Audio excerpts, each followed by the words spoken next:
আসসালামু আলাইকুম রহমতুল্লাহ। আমার কলেজের ভাই কলেজের বইরা সবাই কেমন আছে? যারা অনলাইন প্লাস অফলাইন ডুয়াল ভার্সনে আছে, যারা অফলাইনে আছে তারা তো ভালো আছে, তাদেরকে জিজ্ঞেস করে লাভ নেই, কারণ তারা সুস্থ দেখেই আসছে। আর যারা অনলাইনে আছে, আমরা সবাই সবার জন্য দোয়া করবো যাতে আগামী 4টা মাস আমরা সবাই সুস্থ থাকি। আর যারা এই যে আগে থেকে প্রস্তুতি নেওয়ার সিদ্ধান্ত নিয়েছেন তারা লাকি। একটা জিনিস মাথায় রাখবেন সবসময়, আমি 5 দিন আগে প্রস্তুতি নিচ্ছি মানে আমি মিনিমাম 2টা মার্ক আগে থাকতেছি, 1টা মার্ক আগে থাকতেছি। আর জবের কম্পিটিশনে আমি 1 মার্ক আগে থাকতেছি মানে আমারই জবটা হবে। জবের কম্পিটিশনে আমি 2টা মার্ক আগে থাকতেছি মানে আমারই জবটা নিশ্চিত হবে। এই জন্য সবসময় আপনাকে ব্যতিক্রমী প্রক্রিয়া অবলম্বন করে সামনে আগাইতে হবে। আপনি যদি কখনো বলেন যে না, এই যে নর্মালি দেখেন প্রধান শিক্ষকের যে সার্কুলারটা আসবে কেউ আমরা বুঝতে পারছি, ধুম করে কালকে দিয়ে দিল, মারামারির মধ্যে, ঝগড়া বিবাদের মধ্যে, সবিতে এক মারামারি চলে আর এবার যে সার্কুলার চলে। তা আবার আরেকটা জিনিস যদি আমরা চিন্তা করি, প্রাইমারি সহকারী শিক্ষকের জন্য কিন্তু আমাদের অলরেডি কমিটি গঠন হয়ে গেছে। যেহেতু কমিটি গঠন হয়ে গেছে তার মানে এটা সার্কুলার আসতে সর্বোচ্চ সময় নিবে কয়দিন? 2 থেকে 3 দিনের মধ্যে সার্কুলার চলে আসবে, কারণ কমিটি যেহেতু গঠন হয়ে গেছে, জাস্ট এখন কি করবে, খসড়াটা উপস্থাপন করবে, ব্যাস। আবার আমরা কতটা লাকি একটা জিনিস চিন্তা করেন, যে আমরা সহকারী শিক্ষক নিয়োগের জন্য যে প্রস্তুতিটা নিব, যে সিলেবাসটা পড়বো, একই সিলেবাস কিসের জন্য? প্রধান শিক্ষক নিয়োগের জন্য। তার মানে আমরা এক ঢিলে কয় পাখি মারতে পারতেছি? 2 পাখি। মানে এক ঢিলে 2 পাখি মারার সময় কেউ যদি একটু ভনিতা করে যে না আজকে পড়বো না, কালকে, কালকে পড়বো না, পরশু, আপনি ভনিতা করলেন, আরেকজন করলো না, আপনার চাকরি হবে না? যে ভনিতা করেনি তার হবে। এই মুভমেন্টে আপনি একটা সেকেন্ড অযথা অপচয় করতেছেন, মানে আপনি ভেবে নেবেন যে আপনি আপনার জীবনের সাথে সবচেয়ে বড় প্রতারণা করতেছেন। আপনি আপনার লাইফটাকে ধ্বংস করার তাগিদে কাজ করতেছেন। একটা জিনিস মাথায় রাখবেন, পরিশ্রম কখনো লাথি মারে না। আপনি যদি পরিশ্রম করেন, এই পরিশ্রমের ফলাফল 100% নিশ্চিত থাকবেন আপনি পাবেনই, কোনো মিস নেই। কিন্তু আমরা সবচেয়ে বড় দুর্ভাগা, আমরা পরিশ্রম করতে জানি না। আমরা একদিন পড়ি, পড়ার পর দ্বিতীয় দিন যে আমরা পড়বো, পড়ার মোটিভেশনটা আর আমাদের মধ্যে থাকে না। আমাদের মনে হয় শয়তান এসে মাথায় ভর করে বলে, কি রে তোর তো বয়স এখনো 4 বছর আছে, 5 বছর আছে, আজকে না পড়লে হয় না? যাক, একটু ঘুরতে গেলাম, ভাবলাম যে পরের দিন পয়লা ভাড়াই দিব। পরের দিন যখন আসে আবার সেম ভাবে শয়তান মাথায় ভর করে, শয়তান মাথায় ভর করে বলে, কি খবর, এত পড়াশোনা করে কি হবে, কে বড়লোক হয়েছে? What a feelings. এক এক দিন এক এক ধরনের শয়তানের মোটিভ দিয়ে আমরা আমাদের মাথাটাকে কি করে ফেলতেছি, ধ্বংস করে ফেলতেছি। এই মাথাকে আমি যত বেশি সচল রাখবো তত বেশি ধারালো হবে। ধরেন আপনি কুরবানির সময় একটা ছুরি নিয়ে কুরবানি করার জন্য একটা ছুরি নিলেন গরু জবাই করার জন্য। এই ছুরিটা যদি আপনি মাঝখানে কাজে না লাগান, 1 বছর যদি ফালায় রাখেন, তাহলে ও কি হয়ে যায়? জং ধরে যায় না? এবং এই জং ধরা ছুরিটা কিন্তু আর কাজে লাগানো যায় না। এই জং ধরা ছুরিটা নর্মালি আর কাজে লাগানো যায় না। আর কাজে লাগাইতে গেলেও তাকে আরো কি করা লাগে? ধার দিতে হয়। কিন্তু ধার দিলে ওই আগের ভাইবটার থাকে। যখন আপনি আপনার মাথাকে একবার মরিচিকায় পরিণত করাবেন, লাগাতার 10 দিন 15 দিন একটা গ্যাপ দিবেন, পড়াশোনার মধ্যে থাকবেন না, তখন ভেবে নিবেন যে আপনার মাথায় মরিচিকায় পরিণত হচ্ছে। আপনি 2 মাস আগে 1 ঘন্টা পরে যা অ্যাচিভ করতে পারতেন, যা মনে রাখতে পারতেন, এখন আর তা পারতেছেন না। এখন আপনি ওই 1 ঘন্টার পরে আপনার 1.5 ঘন্টায় পড়া লাগতেছে। আরো যত বয়স বাড়বে তত দেখবেন আপনার মস্তিষ্ক নাই বিকৃত হওয়া শুরু হবে। চারপাশিক টেনশন এসে আপনার মাথাকে ক্রাম্প করে ফেলবে। আপনাকে শুধু টেনশনের মধ্যে ভোগানোর জন্য যত ধরনের পায়তারা আছে, সব পায়তারা এসে আপনার মাথার মধ্যে ঢুকে যাবে। মামা কি বলছে, খালু কি বলছে, আমি মেয়ে মানুষ, হ্যাঁ আমি ঢাকায় আছি, হ্যাঁ মামা নাকি আজকে কল দিয়ে বলছে, হ্যাঁ তোমার মাইয়া রে তুমি ঢাকায় রাখছো, দেখো পড়াশোনা করে না, প্রেম প্রীতি করে, অমুক করে, তুমুক করে, আগডুম বাগডুম গড়াডুম, হ্যাঁ মাইয়ার বিয়ে দিয়ে দিচ্ছ, পড়াশোনা করার কি দরকার, এই সেই, এতদিন চাকরি পায়নি এখন আর কি চাকরি পাবে, আরো কত কি, আরো কথা শুনতে হবে। ধরেন এই প্রাইমারি সার্কুলারটায় আপনি যদি কোনো কারণে চাকরি না পান, আপনি কি ভাবছেন যে আপনি আস্ত থাকবেন? যান গ্রামে, আবার কথা বলা শুরু হয়ে গেল, কথা শোনানোর মানুষের অভাব নাই। আর উমুক মাইয়া, উমুকের মাইয়া ঢাকায় নাকি পড়াশোনা করছে, মিরপুর 10-এ গিয়া দেখো পড়াশোনা করে চাকরি পায়নি, আবে কি প্রেম প্রীতি মনে করে বেড়াইছে। আপনার বাবার সামনে যদি একজন মেয়ের সম্পর্কে খারাপ মন্তব্য করা হয়, বাবা কখনো নিজেকে কন্ট্রোল করতে পারে? ওই মুভমেন্টে মনে হয় যে যদি আত্মহত্যা মহাপাপ না হইতো, আমি মনে করি আত্মহত্যা যদি মহাপাপ না হইতো, পৃথিবীতে সবার আগে আত্মহত্যার স্টেপ নিত আপনাদের মতো শিক্ষিত ছেলে মেয়েদের বাবারা। 20 থেকে 25 লাখ টাকা খরচ করায়া একজন মেয়েকে গ্রাজুয়েট করলো, একজন ছেলেকে গ্রাজুয়েট করলো, দিন শেষে একটা গ্রাজুয়েট ছেলে একটা গ্রাজুয়েট মেয়ে পড়াশোনার তাগিদে ধ্যান জ্ঞান মন না রেখে অযথা সময় নষ্ট করে 3 বছর 4 বছর 5 বছর ধরে বলে পড়াশোনা করে। আজব পাবলিক। যে গত পরশুদিন আমি একটা পোস্ট করছিলাম ছোট্ট একটা ভিডিও করে, যে আপনি যদি চান আপনি অসাধ্যকে সাধ্য করতে পারেন 3 মাসে, নট 3 বছর। যারা বলে যে আমার 3 বছরে চাকরি হয় নাই, ওরা আসলে পড়াশোনা করে না, ওরা প্রেম করছে। ওরা আসলে পড়াশোনা করে না, ওরা পড়াশোনার নামে বদমাইশি করছে, মাথাকে বিকৃত করছে। আপনি লাইব্রেরিতে বসেন, সকাল 9টায় বসেন, রাত 9টায় বের হন, আপনার 3 মাসে সিলেবাস ঝাঁঝারা ঠুটস্থ মুখস্থ হয়ে যাবে। কি বলেন আপনি? কই, আপনি তো নাগাদার পড়াশোনা করেন না। আপনি একদিন 2 ঘন্টা পড়েন, পরের দিন নাই, পরের দিন 3 ঘন্টা পড়লে তারপরের দিন নাই। এইভাবে তো পড়াশোনা হবে না। এভাবে পড়াশোনা হবে? পড়াশোনার একটা নির্দিষ্ট রোডম্যাপ থাকতে হবে, যে আমি পড়তে বসছি মানে আমার এই রোডম্যাপ মেনটেন করে আমাকে কি করতে হবে? এগোতে হবে। এবং পড়াশোনা করার জন্য আমাদেরকে যে কাজটা করতে হবে সেটা হচ্ছে, আমি আগামীকালকে কি পড়বো, আগামীকালকে কি পড়বো এটা আমি মাথায় কখনো সেট করব না।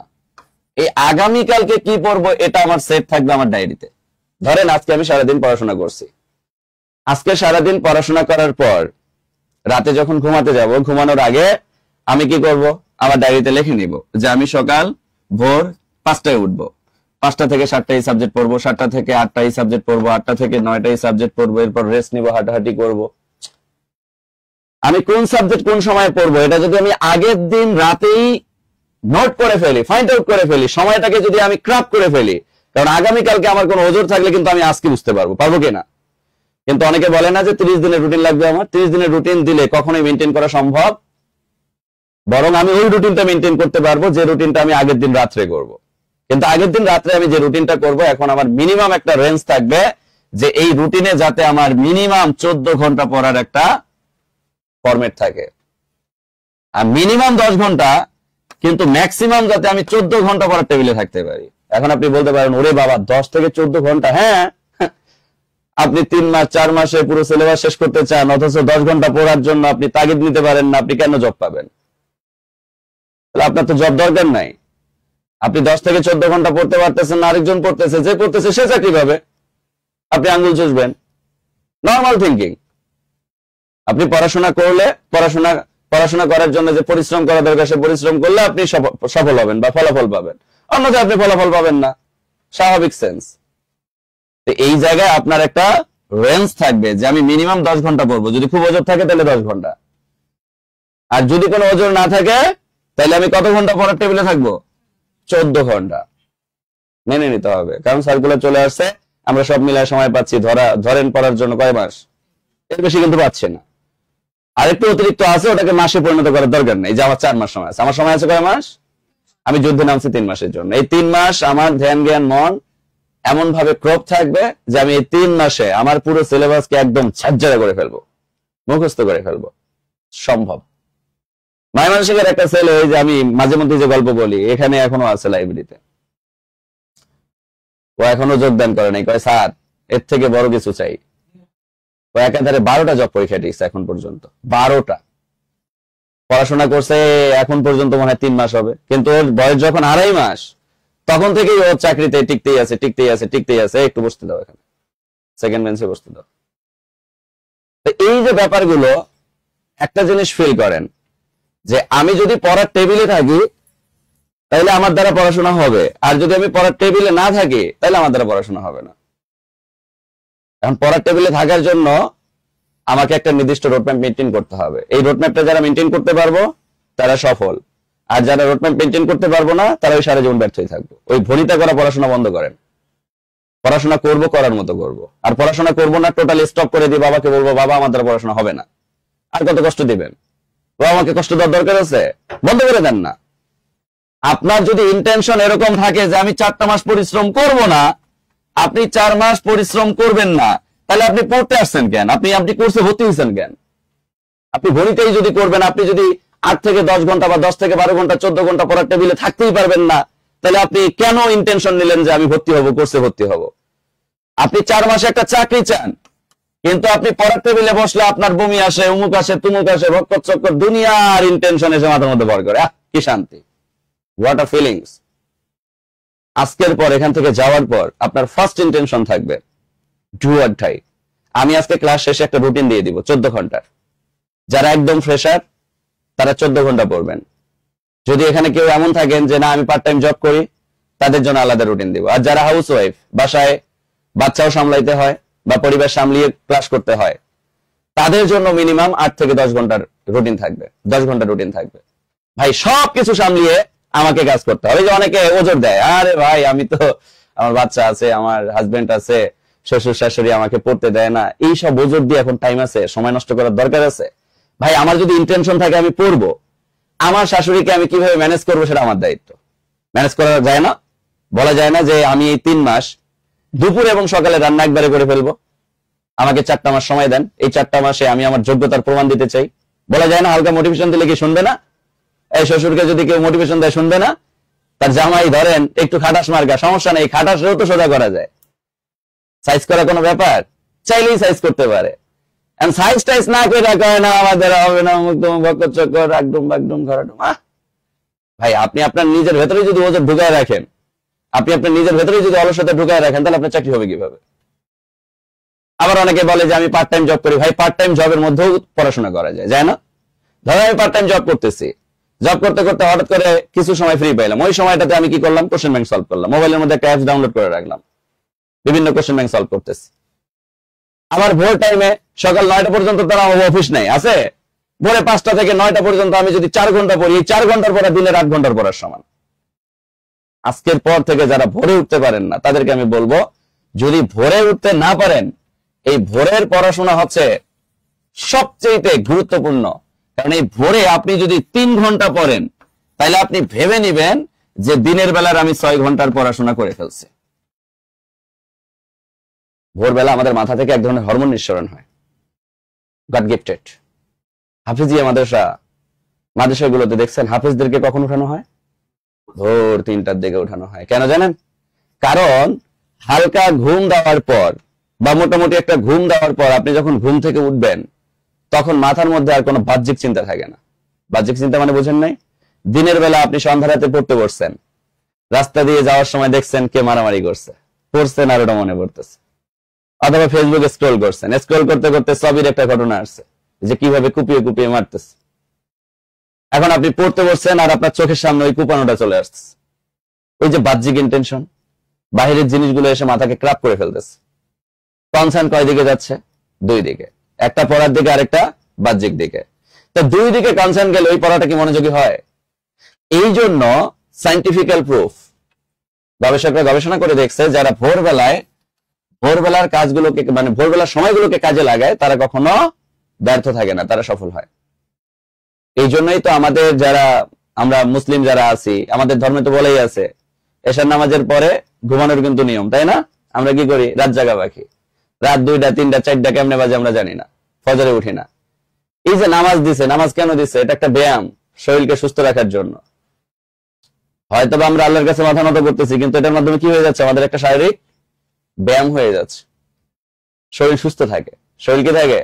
এই যে যারা ফজরের নামাজ পড়ার জন্য উঠার অভ্যাস করে ফেলছে, ওদের কি আর অ্যালার্ম দেওয়া লাগে? অটো আল্লাহু আকবার বলছে, ওর ঘুম ভেঙে গেছে। কেন? কারণ শরীরটা আমাদের দাস। এই শরীরকে আমি যেভাবে চালাবো, এই শরীর ঠিক ওভাবেই চলবে। এখন যারা আমরা রাত জেগে ভোরবেলা ঘুমানোর অভ্যাস করছি, আমরা চাইলেও কিন্তু আর ভোরে উঠতে পারি না, উঠলেই ঘুম ধরে। কেন? কারণ আমার শরীরের অ্যান্টিবডিতে ভোরে উঠার কোনো অভ্যাস নাই। কিন্তু ধরেন আপনি 4 থেকে 5 দিন খুব কষ্ট করে ভোরে উঠলেন, খুব কষ্ট করে অ্যালার্ম দিলেন, উঠলেন, ঘুম ধরে, তাও সহ্য করে থাকলেন।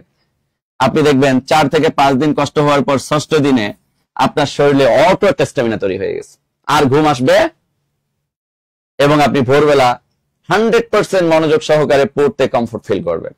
শুরুর দিকে ঘুম আসার কারণে আপনি হয়তো মনে করতে পারেন, আরে স্যার যে বুদ্ধি দিচ্ছে, ভাইয়া যে বুদ্ধি দিচ্ছে, বুদ্ধি কাজে লাগে না, খালি ধরে ঘুম। ঘুম তো আসবেই, কারণ আপনি সারা জীবন ঘুমায় অভ্যস্ত। ভোরবেলা আপনি হঠাৎ করে আচমকা যদি একদিনে বলেন যে আমার পরিবর্তন আনবো, এটা কি সম্ভব? কারণ শরীরের ভেতরে আপনি এমন একটা অ্যালগোরিদম তৈরি করছেন, এই অ্যালগোরিদমটাকে চেঞ্জ করতেও তো আপনার মিনিমাম 4 থেকে কয়দিন লাগবে? 5 দিন সময় লাগবে। তো এই 4 থেকে 5 দিন আপনি একাধারে আপনি আপনার নির্দিষ্ট রোডম্যাপটা মেনটেন করেন, কাজ হয়ে যাবে। আমি কি কথা বুঝাতে পারছি? সো আজকের ক্লাস শেষে আমরা রুটিন পেয়ে যাব। পড়া মনে থাকবে কিভাবে? আপনি দিনের বেলা আপনার পছন্দের মানুষের কথা মনে করবেন, আরো আগাইরা জিনিস মনে করবেন, তাহলে পড়া মনে থাকবে কেমনে? পড়া মনে রাখার জন্য একটা নির্দিষ্ট অ্যালগরিদম মেনটেন করে পড়াশোনা করতে হবে, হোপ লালন করতে হবে। কি? বাবাকে কমিটমেন্ট করতে হবে, বাবা 4 মাস সময় নিলাম। কয় মাস? মা 4 মাস সময় নিলাম, তোমার এই ছেলে তোমার এই মেয়ে তোমাদের ইজ্জত রাখবে, টেনশন নিও না। কমিটমেন্ট করেন। বাবার কাছ থেকে হাত বুলায় নেন, মাথায় মায়ের কাছ থেকে হাত বুলায় নেন। যদি দূরে থাকেন তাহলে কল দিয়ে কান্না করেন যে বাবা তোমাকে আমি অনেক কষ্ট দিছি, পারিবারিক ভাবে তুমি কখনো আমাকে নিয়ে রিপ্রেজেন্ট করতে পারো নাই, কিন্তু এবার রিপ্রেজেন্ট করবা। তোমাকে আমি ওয়াদা করলাম আগামী 4টা মাস আমি শুধু তোমাদের জন্য বরাদ্দ করলাম। আপনার এই 4 মাসের পরিশ্রম আপনাকে মিনিমাম 40 থেকে 45 বছর 50 বছর যে আপনি বাঁচবেন, পুরো সময়টা আপনাকে সম্মানিত করবে না? মরার আগ পর্যন্ত আপনি সম্মান পাচ্ছেন, মরার পরও আপনার সন্তানও অপরিচয় দিতে পারতেছে আমার মা একজন শিক্ষক ছিল, আমার বাবা একজন শিক্ষক ছিল। এর থেকে বড় পরিচয় আর কিছু হইতে পারে? আপনার 4 মাসের পরিশ্রম যদি আপনাকে সারা জীবনের সুখ এনে দেয়, সারা জীবনের সম্মান এনে দেয়, তাহলে আপনি কেন পরিশ্রম করবেন না? আপনার বাবা যদি আপনার এই 4 মাসের পরিশ্রম করার কারণে 4 মাস পরে কল শুনে বলে যে বাবা আমি তো চাকরিটা পেয়ে গেছি, এই বাবা যখনই শুনবে যে আমার ছেলেটা আমার মেয়েটা চাকরি পেয়ে গেছে, বিশ্বাস করেন বাজারে যাবে মিষ্টি বেলে সবাইকে বলবে, যারা টিটকারি করছে তাদেরকে বলে, এই জানো তুমি তো আমার ছেলেকে নিয়ে টিটকারি করছো, আমার মেয়েকে নিয়ে টিটকারি করছো, আমার মেয়ে ঢাকায় থাকে, অমুক জায়গায় থাকে, পড়াশোনা করে না, বা আমার ছেলে অমুক জায়গায় থাকে, পড়াশোনা করে না, দেখো আমার ছেলেটা প্রধান শিক্ষক হয়ে গেছে বা সরকারি শিক্ষক হয়ে গেছে, সরকারি চাকরি পেয়ে গেছে। What a feelings! সবাইকে চা খাওয়াবে আর গর্ব করবে নিজের ছেলেকে নিয়ে, নিজের মেয়েকে নিয়ে। একজন বাবার কাছে সবচেয়ে বড় অ্যাচিভমেন্ট হচ্ছে তার সন্তান যখন সফল হয়। আপনি সফল হয়েছেন মানে আপনার বাবা আপনার পৃথিবীর সবচেয়ে বড় জান্নাতটা পেয়ে গেল, এবং একটা জান্নাতি সুখ উপলব্ধি করবে। যার সামনে যাবে তাকে রিপ্রেজেন্ট করবে, এই জানো আমার ছেলে, এই জানো আমার মেয়ে। What a feelings! অন্যরকম একটা স্ট্যামিনা পাবে আপনার বাবা আপনার মা। অন্ততপক্ষে তারা বেঁচে থাকা অবস্থায় তাদেরকে এই সুখটা দেন, এই সুখটা তাদেরকে দেন। চলে গেলে তখন আফসোস করবেন, কি করলাম, হেলায় বেলায় সময়টা কেন নষ্ট করলাম। হেলায় বেলায় সময় নষ্ট করার অনেক সময় থাকবে যখন আমি চাকরি পাবো। ধরলাম 5 দিন বন্ধ নিয়ে চলে গেলাম, এই বন্ধ পাওয়া যাবে না। ঈদের ছুটিতে প্রাইমারিতে প্রধান শিক্ষক বলি আর সহকারী শিক্ষক বলি, দুইটাতেই কি ছুটি আর ছুটি, আনলিমিটেড ছুটি। 11 গ্রেডের চাকরি আর কি লাগে। যাই হোক, আমরা আমাদের কাজে চলে আসি। একটু কথা বললাম কারণ হচ্ছে এই জিনিসগুলো আপনাদের দরকার ছিল। তো আমরা এখন আলোচনার প্রেক্ষাপটে চলে যাব, আলোচনার প্রেক্ষাপটে চলে যাব, আমরা আলোচনার প্রেক্ষাপটে চলে যাব, আলোচনার প্রেক্ষাপটে চলে যাব। এখানে কি কিছু আছে দেখি আগে। আচ্ছা, এগুলো দরকার নেই, আমরা আমাদের টপিক নিয়ে আলোচনা করি আর শেষের দিকে আমি ক্লাস রুটিনটা পড়ার রুটিনটা দিয়ে দিব। শোনেন, আপনাদের ডেইলি রুটিনটা আমি সবার শেষে দিয়ে দিব। ওকে, ডেইলি রুটিনটা আমি সবার শেষে দিয়ে দিব, টেনশন নাই। আর যারা কোনোভাবে এক ঢালে দুই পাখি মারতে চাচ্ছেন, অনলাইনে অনেক স্টুডেন্ট আছেন আমি দেখতে পাচ্ছি। আমরা হচ্ছে জাস্ট সন্ধ্যা 7টার সময় প্রধান শিক্ষক নিয়োগের জন্য আইসিইউ, এই যখন মানুষ মারা যায় বা মুমূর্ষু অবস্থা থাকে তখন কোথায় ভর্তি থাকে? আইসিইউতে। এই জন্য ব্যাচের নাম দিছে আইসিইউ। পড়াশোনা করবা না তাইলে তোমার এই আইসিইউ ব্যাচে আসার কোনো দরকার। তবে আইসিইউ ব্যাচে আসার জন্য 3টা শর্ত যারা মানবে তারাই শুধুমাত্র আইসিইউ ব্যাচে আসতে পারবে। যদি কারো এক ঢালে দুই পাখি মারার ইচ্ছা থাকে, অনলাইনে যারা আছি তারা আমাদের হটলাইন নাম্বারগুলো ক্যাপশনে দেওয়া আছে, যোগাযোগ করে আজকে সন্ধ্যা 7টার মধ্যে ভর্তি হয়ে যাবেন। আচ্ছা, আসি আমরা টপিকের নাম দিয়ে দেই। আজকের টপিক কি ছিল ভাইয়া? সবাই লিখে ফেলি, বিন্দু রশ্মি কোণ।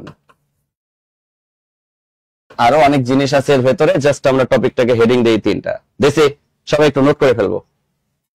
আচ্ছা, নরমালি আমরা যখন জ্যামিতি দিয়ে শুরু করি তখন একদম বেসিক থেকে যদি আমরা শুরু করি তাহলে ব্যাপারটা ঠিক এরকম, জ্যামিতি। জ্যা শব্দের অর্থ কি ভাইয়া? ভূমি। আর মিতি শব্দের অর্থ কি ভাইয়া? পরিমাপ। তাহলে এই ভূমির পরিমাপকে আমরা কি বলি ভাইয়া? জ্যামিতি বলি। ভূমির পরিমাপকে আমরা কি বলি? জ্যামিতি বলি। ওকে, আচ্ছা, আজকে আমাদের প্রথম ক্লাস। সো দ্রুত গতিতে আমরা খাতা কলম বের করে প্রথম ক্লাসের প্রথম লেকচার সুন্দর করে টপিক লিখে ফেলি। আরেকটা প্রশ্ন আসে আমাদেরকে বলা হয় সর্বপ্রথম জ্যামিতি আলোচনা করা হয় কোথায়? জ্যামিতি আলোচনা করা হয়। বলেন কোথায়? গ্রিস? গ্রিসে না, মনে রাখবেন মিশর। মিশর অপশনে যদি না থাকে তখন গ্রিস। দুটাই উত্তর, দুটাই। কিন্তু যদি কখনো দেখেন অপশনের মধ্যে মিশরও আছে গ্রিসও আছে, তাহলে টিক দিয়ে আসবেন মিশর। টিক দিয়ে আসবেন কি? মিশর। মনে থাকবে? তাহলে আবারও বলতেছি, সর্বপ্রথম জ্যামিতি আলোচনা করা হয় কোথায়? মিশরে। আর মিশর গ্রিস দুটোই থাকলে তাও মিশর, আর যদি মিশর না থাকে তখন আমরা প্রায়োরিটি দিব কাকে? গ্রিসকে। তখন আমরা প্রায়োরিটি দিব গ্রিসকে। ক্লিয়ার? ওকে, আচ্ছা, তাহলে সর্বপ্রথম জ্যামিতি আলোচনা করা হয় মিশরে। এরপরে আমরা আলোচনা করব বিন্দু নিয়ে। হেডিং দেই। আমরা যখন একটা বিন্দু চিন্তা করি, একটা জিনিস চিন্তা করেন তো, এই বিন্দু এর কি আছে? শুধুমাত্র অবস্থান আছে। কি আছে? এর কি আপনি দৈর্ঘ্য পরিমাপ করতে পারবেন? প্রস্থ, উচ্চতা কোনোটাই নেই। তাহলে আমরা এর একটা বৈশিষ্ট্য লিখব, এর শুধুমাত্র অবস্থান রয়েছে। অবস্থান রয়েছে, এর দৈর্ঘ্য প্রস্থ উচ্চতা কোনোটি নেই। দৈর্ঘ্য প্রস্থ উচ্চতা কোনোটি নেই। একটু দ্রুত হাত চালাবো। কোনোটি নেই। যত দ্রুত তথ্য নেওয়া শেষ হবে তত আমাদের জন্য ভালো। ওকে, তাহলে আমরা একটা জিনিস বুঝতে পারলাম যে বিন্দু এর শুধুমাত্র অবস্থান রয়েছে, এর দৈর্ঘ্য প্রস্থ উচ্চতা কি নেই? কোনোটি নেই। লেখা শেষ। এরপরে লিখবো আমরা তল। এরপরে আমরা লিখবো তল। আচ্ছা, তলের কথা যদি আমরা চিন্তা করি, ভাই মোবাইলের আমরা যদি এই পার্শ্বটাকে বলি না, এটা একটা তল। এটা একটা কি? এই মোবাইলটার টোটাল তল আছে কয়টা? 6টা। 1টা 2টা 3টা 4টা 5টা 6টা। একটা ঘনবস্তুর 6টা তল থাকে। কয়টা তল? 6টা তল থাকে। কয়টা তল? 6টা। অথবা এই যে আমাদের যে বইটা আছে না, বইয়ের এই যে পার্শ্বটা দেখতেছি না, উপরের পার্শ্বটা, এটা একটা তল। এটা একটা কি? তল। তা তলটাকে আমি যদি এইভাবে চিন্তা করি, তাহলে এটা একটা তল, এটা একটা তল, এটা একটা তল, এটা একটা তল, এটা একটা তল, এটা একটা তল, রাইট? আচ্ছা, এটা যদি আমার তল হয়, নর্মালি চিন্তা করেন তো, এটার বড়টাকে আমি দৈর্ঘ্য বলবো, এটাকে আমি প্রস্থ বলবো, কিন্তু এই বরাবর এর কি কোনো উচ্চতা পাওয়া যাচ্ছে? এই উচ্চতা আছে? এই বরাবরের কোনো উচ্চতা আছে? নাই। আবার এই তলটাকে যখন আমরা এইভাবে চিন্তা করতেছি, বড়টাকে দৈর্ঘ্য, ছোটটাকে প্রস্থ, এই বরাবর কি কোনো উচ্চতা আছে? তলটা জাস্ট মাটির সাথে এরকম সমানো, অর্থাৎ এটাকে আমরা একটা তল বলতে পারি। জাস্ট এটা একটা তল। তা এই যে তল, এই তলের ক্ষেত্রে জাস্ট একটা দৈর্ঘ্য থাকে, একটা কি থাকে? প্রস্থ থাকে। কিন্তু এই বরাবর এর কোনো কি থাকে না? উচ্চতা থাকে না। কি থাকে না? উচ্চতা থাকে না। এই জন্য আমাদের এখান থেকে প্রশ্ন আসে। কি প্রশ্ন আসে? যে নিচের কোনটির উচ্চতা নেই? আমরা বলবো তলের কোনো উচ্চতা নেই। তাহলে এর কি আছে? এর দৈর্ঘ্য এবং প্রস্থ রয়েছে। প্রস্থ রয়েছে, এর দৈর্ঘ্য প্রস্থ রয়েছে, কিন্তু উচ্চতা নেই। কিন্তু উচ্চতা নেই। মনে থাকবে না? এই মনে থাকবে? তাহলে এর কি নেই? উচ্চতা নেই। এর কি নেই? উচ্চতা নেই। ওকে, তাহলে আমরা এতটুকু ক্লিয়ার। এবার আমরা লিখব সবচেয়ে গুরুত্বপূর্ণ 3টা জিনিস নিয়ে আমরা কথা বলবো, যে 3টা থেকে নরমালি প্রশ্ন আসে। এক পাশে লেখেন রেখা, এক পাশে লেখেন রেখাংশ, আর এক পাশে লেখেন রশ্মি। দ্রুত একটু নোট করবো, হ্যাঁ? ওকে, তো একটু মনোযোগ দিলে যদি আমরা বলি, দেখেন এখন শেখাচ্ছি বেসিক। এই বেসিক পড়াটা যখন শেষ হবে, তখন এই টপিক থেকে বিগত বছরে যত প্রশ্ন আসছে সব আমরা সমাধান করব। বিগত বছরের প্রশ্নগুলো সমাধান করব কখন গিয়ে? বেসিক যখন আমাদের শেষ হবে।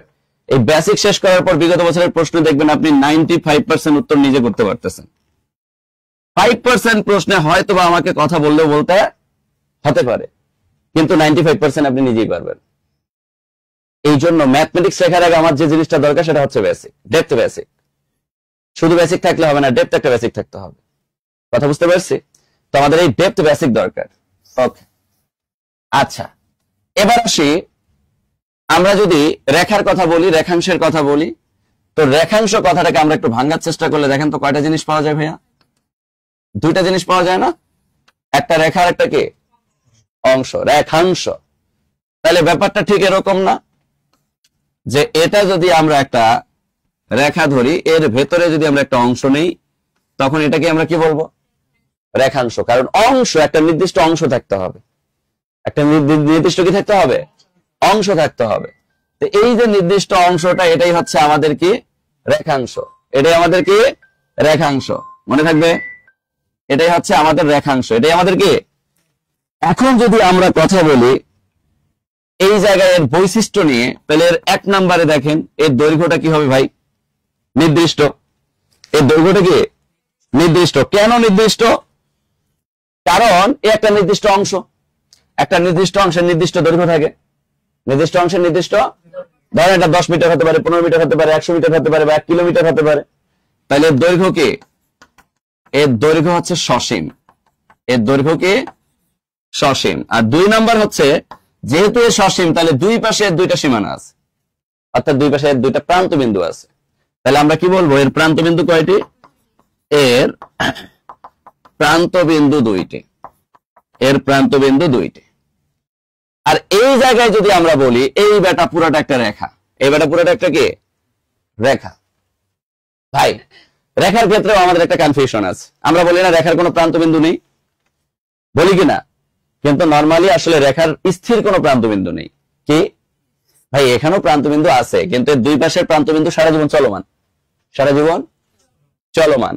এই যে তীর দেখতেছি না, এটা দ্বারা মেনশন করা হয়েছে এর প্রান্ত বিন্দু গুলো সারা জীবন চলতেই আছে, চলতেই আছে, চলতেই আছে, চলতেই আছে, এরা থামবে। যেহেতু এরা থামবে না, তার মানে আমরা বুঝতেই পারতেছি এর যদি দৈর্ঘ্যের কথা বলি, এ যেহেতু থামবে না, তাহলে এর দৈর্ঘ্যটা কি হবে? অসীম হবে। এর দৈর্ঘ্যটা কি হবে ভাইয়া? অসীম হবে। আর 2 নাম্বার বৈশিষ্ট্যের কথা যদি আমরা বলি, তাহলে আমরা বলতেই পারি এর কি কোনো স্থির প্রান্তবিন্দু আছে? নাই। স্থির কোনো প্রান্তবিন্দু ছিল দুইটা, দুই পাশে সারা জীবন চলতে আছে, কিন্তু স্থির কোনো প্রান্তবিন্দু নাই। তাহলে আমরা বলবো এর স্থির কোনো প্রান্তবিন্দু নেই। স্থির কোনো প্রান্তবিন্দু নেই। তাহলে এর স্থির কোনো কি নেই? প্রান্তবিন্দু নেই। একটু মনোযোগ দেয়। আসি এবার রশ্মির কথায় আসি। রশ্মি যদি আমরা চিন্তা করি, রশ্মিকে আমরা বলতে পারি আমাদের শ্রদ্ধেয় নাসির স্যারের বৈশিষ্ট্য আর রশ্মির বৈশিষ্ট্যের মধ্যে কোনো পার্থক্য নেই, সেম। নাসির স্যারই হচ্ছে আমাদের রশ্মি। কিরকম আমি বলি, নাসির স্যার এই হচ্ছে তার বাসা, সে তার বাসা থেকে বের হওয়ার সময় আমাদের সবাইকে বলে গেল যে আমি যতক্ষণ না পর্যন্ত আমার বউ খুঁজে পাবো ততক্ষণ না পর্যন্ত বাসায় ব্যাগ আসবো। কিন্তু সে বিয়ে করেনি। বিয়ে না করে কি খুঁজতে চায়? আরে কি সুখ। এখন ওয়াদা করছে যে আমি যতক্ষণ না পর্যন্ত বউ পাবো ততক্ষণ না পর্যন্ত কোথায় ব্যাগ আসবো না, বাসায় ব্যাগ আসবো না। আসলে আসা হবে না। বিয়ে না করলে কি বউ খুঁজে পাওয়া যায়? সে চলা শুরু করলো, যেখানে সুন্দরী মেয়ে দেখে বলে তুমি কি আমার বউ? উল্টা খায় দেদানি, বুঝি নাই, লাঠি পিঠা খায় বা ডট ডট। বাংলাদেশ থেকে হল্যান্ডে গেল, হল্যান্ডের মাইয়ারাও কয় যাই বিয়ে করতে হয় বিয়ে। সিঙ্গাপুরে গেল, ওই একই স্টাইল। কারণ বিয়ে ছাড়া কখনো কেউ কি হয় না, বউ হয় না। যাই হোক, নাসির স্যারের স্বপ্ন আর পূরণ হইল না। নাসির স্যার ভবঘুরে হয়ে সারা জীবন ঘুরতেই থাকবে, কিন্তু আর বউ খুঁজে পাবে না। এই যে নাসির স্যারের বাসা হচ্ছে তার একটা প্রান্তবিন্দু, কিন্তু সে যদি বিয়ে করত, তার শ্বশুর বাড়ি হইতো তার আরেকটা প্রান্তবিন্দু, তাহলে সেটা হয়ে যেত রেখাংশ। সেটা কি হয়ে যেত? কিন্তু সে বিয়ে না করে বউ খুঁজতে গেছে, এই জন্য তার বউ আর সে খুঁজে পাবে। এই জন্য তাকে সারা জীবন কি চলতেই হবে, চলতেই হবে, চলতেই হবে। এই জায়গা থেকে আমরা যদি বলি নাসির স্যারের প্রান্তবিন্দু কয়টা? একটা। এর প্রান্তবিন্দু কয়টা? একটা। তাহলে আমরা বলবো এর প্রান্তবিন্দু হচ্ছে একটা, এর প্রান্তবিন্দু একটি। এরপরে যদি আমরা বলি 2 নাম্বার বৈশিষ্ট্যের ক্ষেত্রে, যেহেতু নাসির স্যার সারা জীবন চলতেই থাকবে, চলতেই থাকবে, চলতেই থাকবে, তাহলে দৈর্ঘ্য কি? এর দৈর্ঘ্য হচ্ছে অসীম। এর দৈর্ঘ্য হচ্ছে অসীম। ওকে, এই বৈশিষ্ট্যগুলো আমরা একটু সবাই নোট করে ফেলি। ওকে, সবাই একটু নোট করে ফেলি।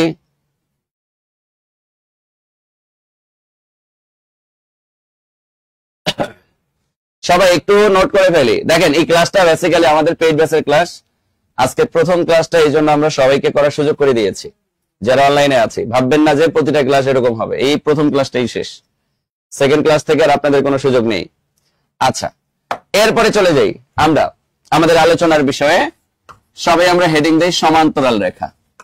এটা থেকে প্রাইমারিতে প্রচুর প্রশ্ন রিপিট করে। সমান্তরাল রেখা, এই সমান্তরাল রেখার পাশে একটু ভিভিআই দিয়ে রাখি। যেগুলোতে ভিভিআই দিব প্রাইমারির জন্য ভেবে নিবেন ওগুলোই প্রাইমারিতে প্রশ্ন আসবে। ধরেন আজকে যে আলোচনার টপিক না, আজকের আলোচনার টপিকের সবগুলো আলোচনা মিলায় গুরুত্বপূর্ণ হচ্ছে 10%। আর স্পেশাল আরো দুইটা জিনিস নিয়ে আলোচনা করব, একটা হচ্ছে পূরক আর একটা হচ্ছে সম্পূরক। এখান থেকে প্রশ্ন আসার সম্ভাবনা 90% হচ্ছে পূরক আর সম্পূরক থেকে। আর এখন যত তথ্য জানতেছি এগুলো থেকে প্রশ্ন আসার সম্ভাবনা কত পার্সেন্ট? 10%। কিন্তু এই 10% তথ্য তো আমাদের কি করা উচিত? জানা। যদি কোনো কারণে একটু টেকনিক বা প্যাচ খাটে একটা প্রশ্ন 10% থেকে দিয়ে দেয় তখন আমরা কি করব? এই জন্যই 10% আমাদেরকে জানতে হবে। নর্মালি 10% তথ্য আমাদের সবার জানা, মানে 10% থেকে যে প্রশ্নগুলো আসবে এগুলো আমাদের সবার। তারপরে একবার রিপিট করতেছি। আসে, একটু মনোযোগ দেই ভাই। ধরেন এখানে একটা রেখা, এখানে একটা রেখা, এদেরকে কি আমি সমান্তরাল রেখা বলবো? বলেন, বলবো? না, বলতে পারবো না।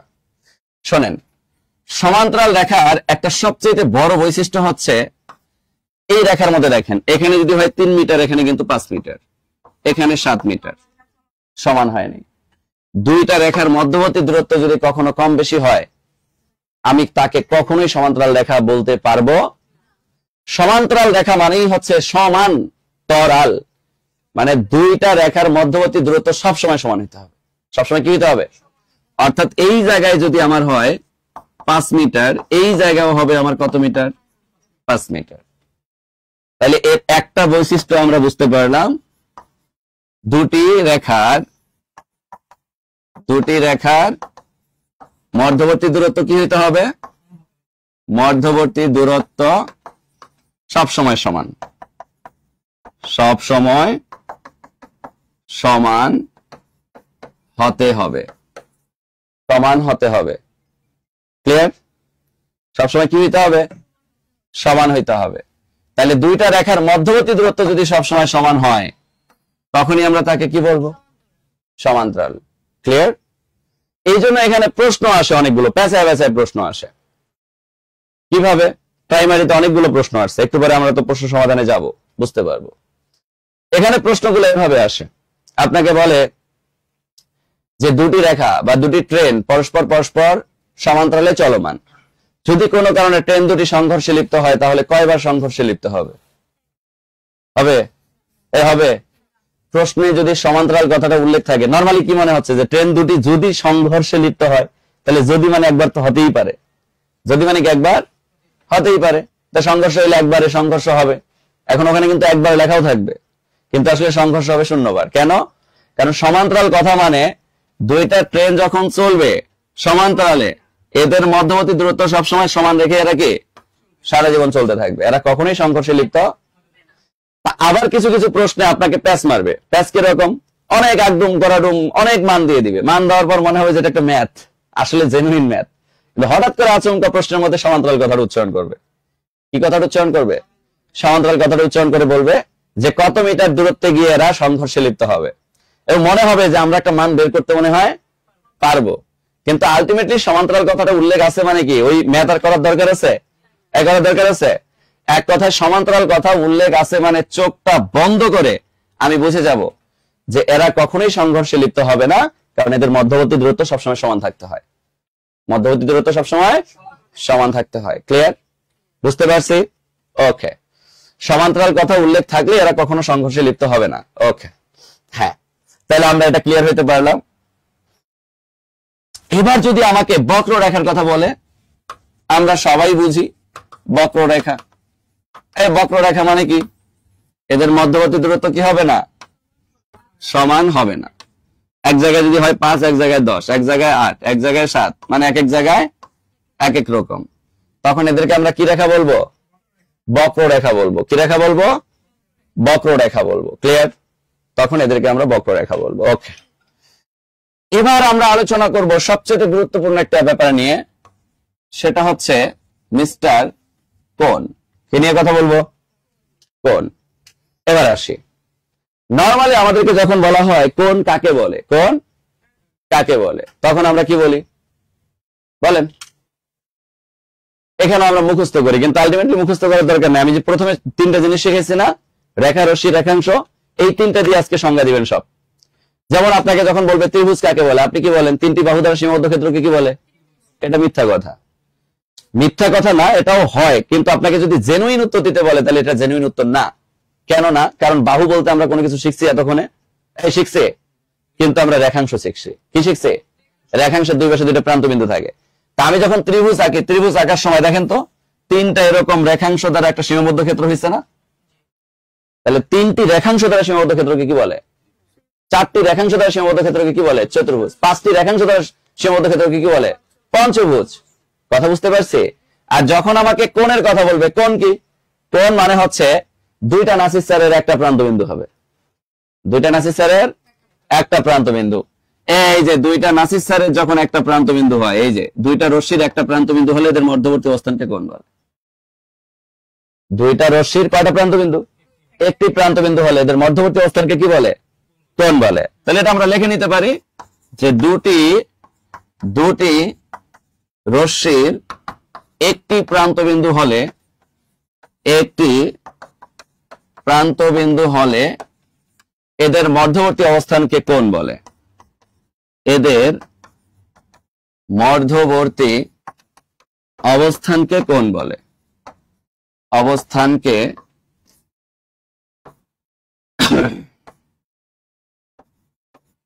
কোণ বলে। কোণ বলে। ক্লিয়ার? আরেকবার, দুইটা রশ্মির কয়টা প্রান্তবিন্দু? একটা। তাহলে এদের মধ্যবর্তী অবস্থানকে আমি কি বলবো? তাহলে এই যে দুইটা রশ্মি, এই যে দুইটা রশ্মি, প্রান্তবিন্দু একটা, আর এদের মধ্যবর্তী অবস্থানকে কোণ বলতেছে। মানে মুখস্থ না করে নরমালি চিন্তা করব যে কোণ আঁকার জন্য কি দরকার? নাসিস্সারের দরকার। কয়টা দরকার? দুইটা দরকার। প্রান্তবিন্দু কয়টা হবে? একটা হবে। তারপর নাসিস্সারের আরেকটা সহোদর ভাই আছে, দুইজনই সেম প্যাটার্নের, ওটারে আমারে ধরতে পারেন, কোনো সমস্যা নেই। তাহলে এই যে আমরা দুজন দুই পাশে গেলাম কি খুঁজতে? বউ খুঁজতে, কিন্তু আলটিমেটলি বউ কপালে নাই। এই মধ্যবর্তী অবস্থানটাকে তখন আমরা বলবো কোণ। মধ্যবর্তী অবস্থানটাকে কি বলবো? কোণ বলবো। আচ্ছা, তাহলে আমরা ক্লিয়ার? এতটুকু ক্লিয়ার? আচ্ছা, এবার আসেন, আপনাকে যদি প্রশ্ন করা হয় ভাই যে কোণ কত প্রকার, কোণ কত প্রকার, আসে না মাঝে মধ্যে? বলেন কোণ কত প্রকার? দ্রুত উত্তর দিতে হবে। বলেন বলেন বলেন, কত প্রকার? জানি না? কোণ কত প্রকার? তাহলে উত্তর দেবো জানি না। প্রশ্নের ভরাটে যখন অপশনে দেখবো যে জানি না উত্তর দেওয়া আছে, সেখানে আমরা গোল দিয়ে চলে আসবো নাকি? তাহলে কি কোণ কত প্রকার? মূলত কত প্রকার জানি?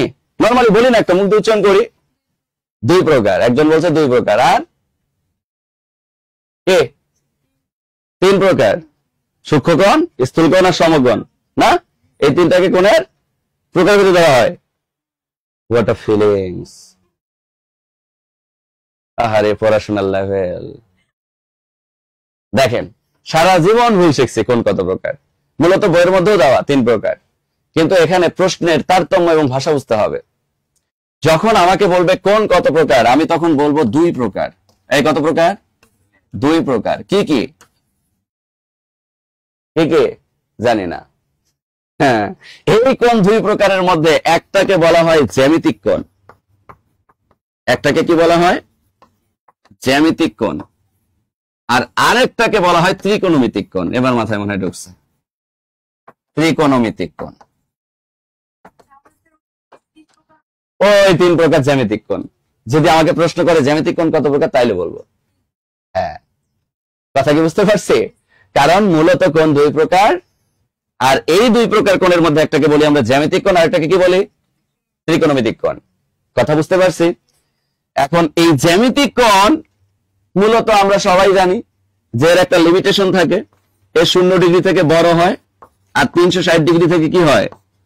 এর মধ্যে যদি কোনো কোণ থাকে তখন আমরা তাকে কি বলি? জ্যামিতিক কোণ। কি বলে? কিন্তু এই জায়গায় যদি আমরা বলি, এই জায়গায় আমরা ত্রিকোণমিতিক কোণগুলো যে পড়ছিলাম মনে পড়ে? ধরেন প্রথম চতুর্ভাগ থেকে যাত্রা শুরু করে, এ ঘুরতেই থাকে ঘুরতেই থাকে ঘুরতেই থাকে ঘুরতেই থাকে, ওরে বাবা রে বাবা, কোন শেষ হয় না। প্লাস ইনফিনিটি পর্যন্ত কোণ তৈরি করতে পারে। চতুর্ভাগের কোণ, প্রথম চতুর্ভাগ 90 90 90 90 90 90 90 90 90 90 ঘুরতেই থাকে, থাকে না? আমরা যখন ত্রিকোণমিতি পড়ছি 1360 ডিগ্রি বা হচ্ছে সাইন কসের ক্ষেত্রে অনেক বড় বড় মান দেওয়া থাকে। তো এই জায়গায় এই কোণটা আবার আনলিমিটেড তৈরি হতে পারে। তা যখন আমরা দেখবো ঘড়ির কাঁটার দিকে ঘুরতেছে, ঘড়ির কাঁটার দিকে ঘুরতে পারে অথবা ঘড়ির কাঁটার বিপরীত দিকে ঘুরতে পারে। তো যখন বিপরীত দিকে ঘুরবে তখন পজিটিভ, আর যখন ঘড়ির কাঁটার দিকে ঘুরবে তখন নেগেটিভ। তা এখন এই জন্য এখানে মাইনাস ইনফিনিটি থেকে প্লাস ইনফিনিটি পর্যন্ত কোণ তৈরি হতে পারে। যখন আমি বিপরীত পাশ দিয়ে ঘুরবো, এই পাশ দিয়ে ঘুরবো, তখন নেগেটিভ কোণ তৈরি হবে, মাইনাস ইনফিনিটি পর্যন্ত কোণটা তৈরি হতে পারে। আর যখন আমি এ পাশ দিয়ে ঘুরবো তখন কি প্লাস ইনফিনিটি পর্যন্ত কোণটা তৈরি হতে পারে। এই জন্য মাইনাস ইনফিনিটি থেকে প্লাস ইনফিনিটি পর্যন্ত এখানে কোণ তৈরি হতে পারে। কথা বুঝতে পারছি না? তাহলে যদি আমাকে বলা হয় কোণ কত প্রকার, তাহলে একটা জ্যামিতিক কোণ আর একটা কি ত্রিকোণমিতিক কোণ। মনে থাকবে? মনে থাকবে? ওকে। এবার যদি আমাকে প্রশ্ন করে যে না জ্যামিতিক কোণ কত প্রকার, তাহলে আমরা বলবো যে জ্যামিতিক কোণ মূলত 3 প্রকার। জ্যামিতিক কোণ মূলত, কারণ কোণের জ্যামিতিক কোণগুলোর প্রকারভেদকে 3টা কোণকে রাখা হয়। কেন? কারণ এই 3টা কোণের মাধ্যমে বাকি কোণগুলোকে কি করা যায়, অবজারভেশন করা যায়। এই জন্য সূক্ষ্ম কোণ, স্থূল কোণ আর সমকোণ, এই 3টা কোণকে তারা প্রকারভেদে ধরে মূলত। কথা বুঝতে পারছি? যদি আমাকে কখনো প্রশ্ন করে যে মূলত জ্যামিতিক কোণ কত প্রকার, মূলত জ্যামিতিক কোণ কত প্রকার, তখন আমরা উত্তরটা কি বলবো বলেন? 3 প্রকার। কত প্রকার?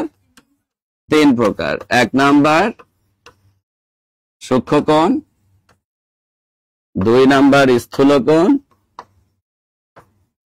আর 3 নাম্বার সমকোণ। তো এগুলো আমাদের জানা তথ্য, এগুলো নিয়ে আমরা আর আলোচনা না করি, সামনের দিকে আগে চলে যাই। এতটুকু লেখা শেষ, দ্রুত একটু হাত চালাই। লেখা শেষ, এবার সামনে চলে গেলাম। এবার আমরা এই জ্যামিতিক কোণের প্রকারভেদগুলো নিয়ে একটা একটা করে কথা বলি। ধরেন আমাকে যখন বলবে সূক্ষ্ম কোণ, আমরা সবাই জানি সূক্ষ্ম কোণ আসলে কি। আমি যে শর্তগুলো একটু উপরে উপরে আলোচনা করে দিয়ে যাই। হ্যাঁ, ধরেন সূক্ষ্ম কোণ, আমরা সবাই জানি যে আমার এখানে এমন একটা কোণ থাকতে হবে যেটা শর্ত হচ্ছে 0 ডিগ্রি থেকে সে কি হবে, কিন্তু 90 ডিগ্রি থেকে সে কি হবে, ছোট হবে। এই শর্ত যে মেনটেন করবে তাকে আমরা কি কোণ বলবো, সূক্ষ্ম কোণ বলবো।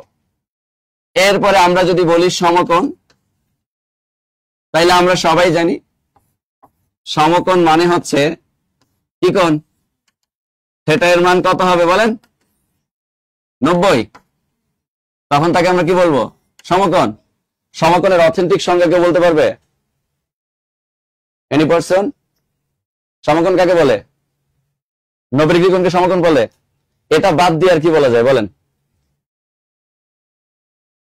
বলতে পারলেই টাকা গিফট, 500 টাকা দিব, জান। কুইক কুইক কুইক, সমকোণ কাকে বলে? আহারে জাতি। হ্যাঁ, ছোটবেলায় স্যাররা ক্লাস 6 এ যখন আমরা পড়তাম, সমকোণ সমকোণ সমকোণ সমকোণ, 90 ডিগ্রি কোণকে সমকোণ বলে, 90 ডিগ্রি কোণকে সমকোণ বলে, 180 ডিগ্রি কোণকে সরলকোণ বলে, 180 ডিগ্রি কোণকে সরলকোণ বলে। ওরে বাবা রে বাবা। হ্যাঁ, 180 ডিগ্রি থেকে বড়, 360 ডিগ্রি থেকে ছোট কোণকে প্রবৃদ্ধ কোণ বলে, প্রবৃদ্ধ কোণ বলে, প্রবৃদ্ধ কোণ বলে, খালি মুখস্থ করাইছে। আর এই মুখস্থ করার কারণে এখন পর্যন্ত আমরা প্র্যাকটিক্যালি কোনো জিনিসকে ফিল করতে পারি না। এই জন্য আমাদের বাংলাদেশের শিক্ষা ব্যবস্থার দোষ। যারা শিক্ষক হয় এরাও গবেষণা করে না। এরা যে ছোট বাচ্চাদেরকে পড়ায়, পড়ানোর সময় যে একটু প্র্যাকটিক্যালি পড়াবে তাও পড়ায় না। কি করে, ওরাও বাসায় যা মুখস্থ করে, বইয়ের সাথে আড্ডা দেওয়ার মুখস্থ করে, আর এসে এখানে বাচ্চাদেরকে ওই মুখস্থ করায়। মুখস্থ না করাইলেই ধুম ধুম করে পিটানি। হ্যাঁ, 0 ডিগ্রি থেকে বড়, 90 ডিগ্রি থেকে ছোট কোণকে আমরা কি কোণ বলবো, সূক্ষ্ম কোণ। আসি সমকোণের নরমাল ব্যাখ্যাটা আমি দিয়ে দিই যে আসলে সমকোণ কিভাবে তৈরি হয়। দেখেন, একটা সরল রেখার ওপর একটা রশ্মি অঙ্কন করলে যদি উভয় দিকের কোণ সমান হয় তাহলে তারা পরস্পরকে সমকোণ বলে। একটা সরল রেখার ওপর একটা কি অঙ্কন করলে, রশ্মি অঙ্কন করলে যদি উভয় দিকের কোণ কি হয়, সমান হয়, তাহলে তারা একে অপরকে কি বলে, সমকোণ বলে। বা একটি সাপেক্ষ অপরটিকে কি বলে, এরপরে এরা চাঁদা দিয়া মাইপা দেখে এটার না, এটা ডিগ্রির মান হচ্ছে কত ডিগ্রি, এই জন্য আমরা বলি 90 ডিগ্রি কোণকে সমকোণ বলে। 90 ডিগ্রি কোণকে কি বলে? কিন্তু 90 ডিগ্রি কোণটা এটা তো পরে আসছে, চাঁদা দিয়ে মেপে দেখছে এর মাপ কত ডিগ্রি, 90 ডিগ্রি। কিন্তু 90 ডিগ্রি চাঁদা দিয়ে মাপার আগেই কোণটা তৈরি হয়েছে কিভাবে? একটা সরলরেখার উপর একটা রশ্মি অঙ্কন করলে যদি উভয় দিকের কোণ কি হয়, সমান হয়, কি হয়, তখন এদের একটি সাপেক্ষে অপরটিকে কি কোণ বলে? সমকোণ বলে। একটি সাপেক্ষে অপরটিকে কি বলে? তো এই সংজ্ঞা লেখার দরকার নেই, কারণ আপনাদের বই থেকে শুরু করে একদম বাগদম গড়াডুম সব জায়গায় 90 ডিগ্রি কোণকে সমকোণ বলে। এটা জাস্ট যদি কখনো ভাই ভাই ধরে, তাহলে এইভাবে যাতে আমরা জিনিসটাকে কি করতে পারি, উপস্থাপন করতে পারি। যদি কোনো কারণে স্যার রিপিটে বলে যে না 90 ডিগ্রি কোণ তো এটা চাঁদার মাপ, সমকোণ কাকে বলে একটু ব্যাখ্যা করেন, প্র্যাকটিক্যালি বলেন, তখন আপনি বলবেন যে না একটা রশ্মির উপর যদি স্যার একটা রেখার উপর যদি একটা রশ্মি অঙ্কন করি, যদি রশ্মিদ্বয়ের উভয় দিকের কোণ কি হয়, সমান হয়, কি হয়, তখন এদের একটির সাপেক্ষে অপরটিকে কি কোণ বলে? সমকোণ বলে। আর চাঁদার মাপ অনুসারে স্যার 90 ডিগ্রি কোণকে সমকোণ বলে। 90 ডিগ্রি কোণকে কি কোণ বলে? সমকোণ বলে। আসি এবার স্থূলকোণ। তো স্থূলকোণ জিনিসটা কি?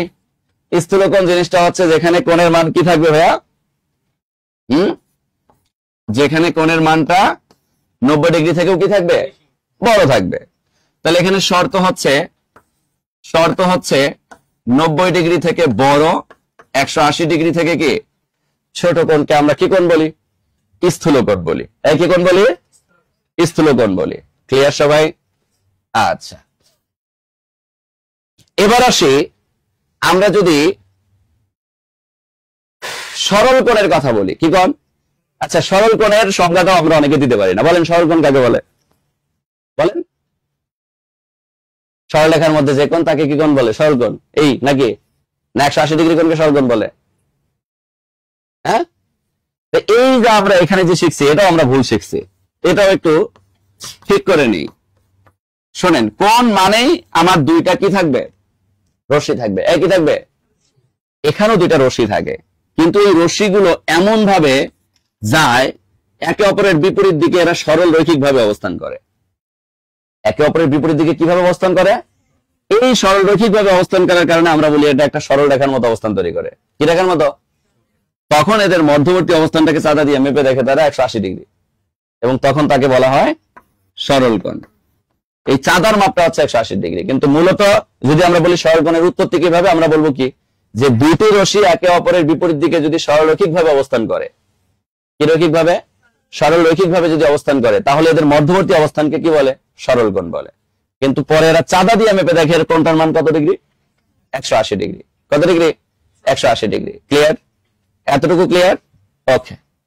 এরপরে দেখেন, মানুষ যখন ইয়াং থেকে মানে ছোট থেকে বড় হয়, আস্তে আস্তে আস্তে আস্তে আস্তে বড় হয়, ইয়াং হয়, ইয়াং হওয়ার পরও কোমরটাই, যেমন আমি এখন ইয়াং, কোমর সোজা, কিন্তু যখন বুড়া হয়ে যাবো তখন কি হবে? আরে আস্তে করে বাঁকা হয়ে যাবে, তখন বৃদ্ধ হয়ে যাব, প্রো লেভেলের বৃদ্ধ। তো এই কোণের মধ্যে একটা বৃদ্ধ কোণ আছে যার নাম হচ্ছে প্রবৃদ্ধ কোণ। নামও দিছে তারা, কিন্তু কাজের সাথে মিল করাই। তাহলে আমরা একটা কোণ পাবো এখন, যে কোণের নাম কি কোণ? প্রবৃদ্ধ কোণ। কি কোণ? প্রবৃদ্ধ কোণ। ভাই, এই প্রবৃদ্ধ কোণ হচ্ছে বৃদ্ধ মানুষের মতো। এই যে আগে ছিল সোজা, এবার সে বেঁকে যাবে। এবার সে কি বেঁকে যাবে। এই যে বেঁকে গিয়ে এর মধ্যে যে কোণটা তৈরি করবে, এই কোণটাকে আমরা কি কোণ বলবো? প্রবৃদ্ধ কোণ বলবো। এখানে যে কোণটা তৈরি হইলো, এই কোণটার মান 180 ডিগ্রি থেকে বড় এবং 360 ডিগ্রি থেকে কি ছোট। এটা হচ্ছে আমার প্রবৃদ্ধ কোণের শর্ত। এটা হচ্ছে আমাদের প্রবৃদ্ধ কোণের শর্ত, যে 180 ডিগ্রি থেকে বড় হইতে হবে এবং 360 ডিগ্রি থেকে কি হইতে হবে? ছোট হইতে হবে। তখন তাকে আমরা কি কোণ বলবো? প্রবৃদ্ধ কোণ বলবো। কি কোণ বলবো? প্রবৃদ্ধ কোণ বলবো। বলেন ক্লিয়ার কিনা?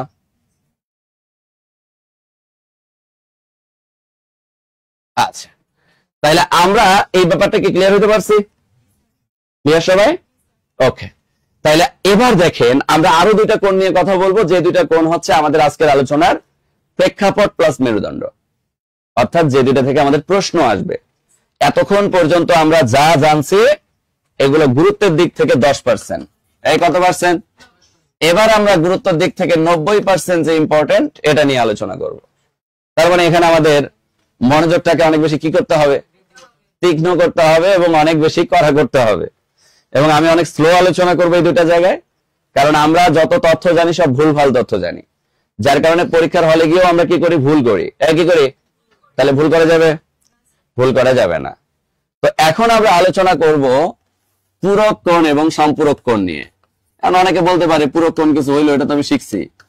দেখি না কতদূর শিখছেন, একটুবারে প্রশ্ন করলে বুঝতে পারবো।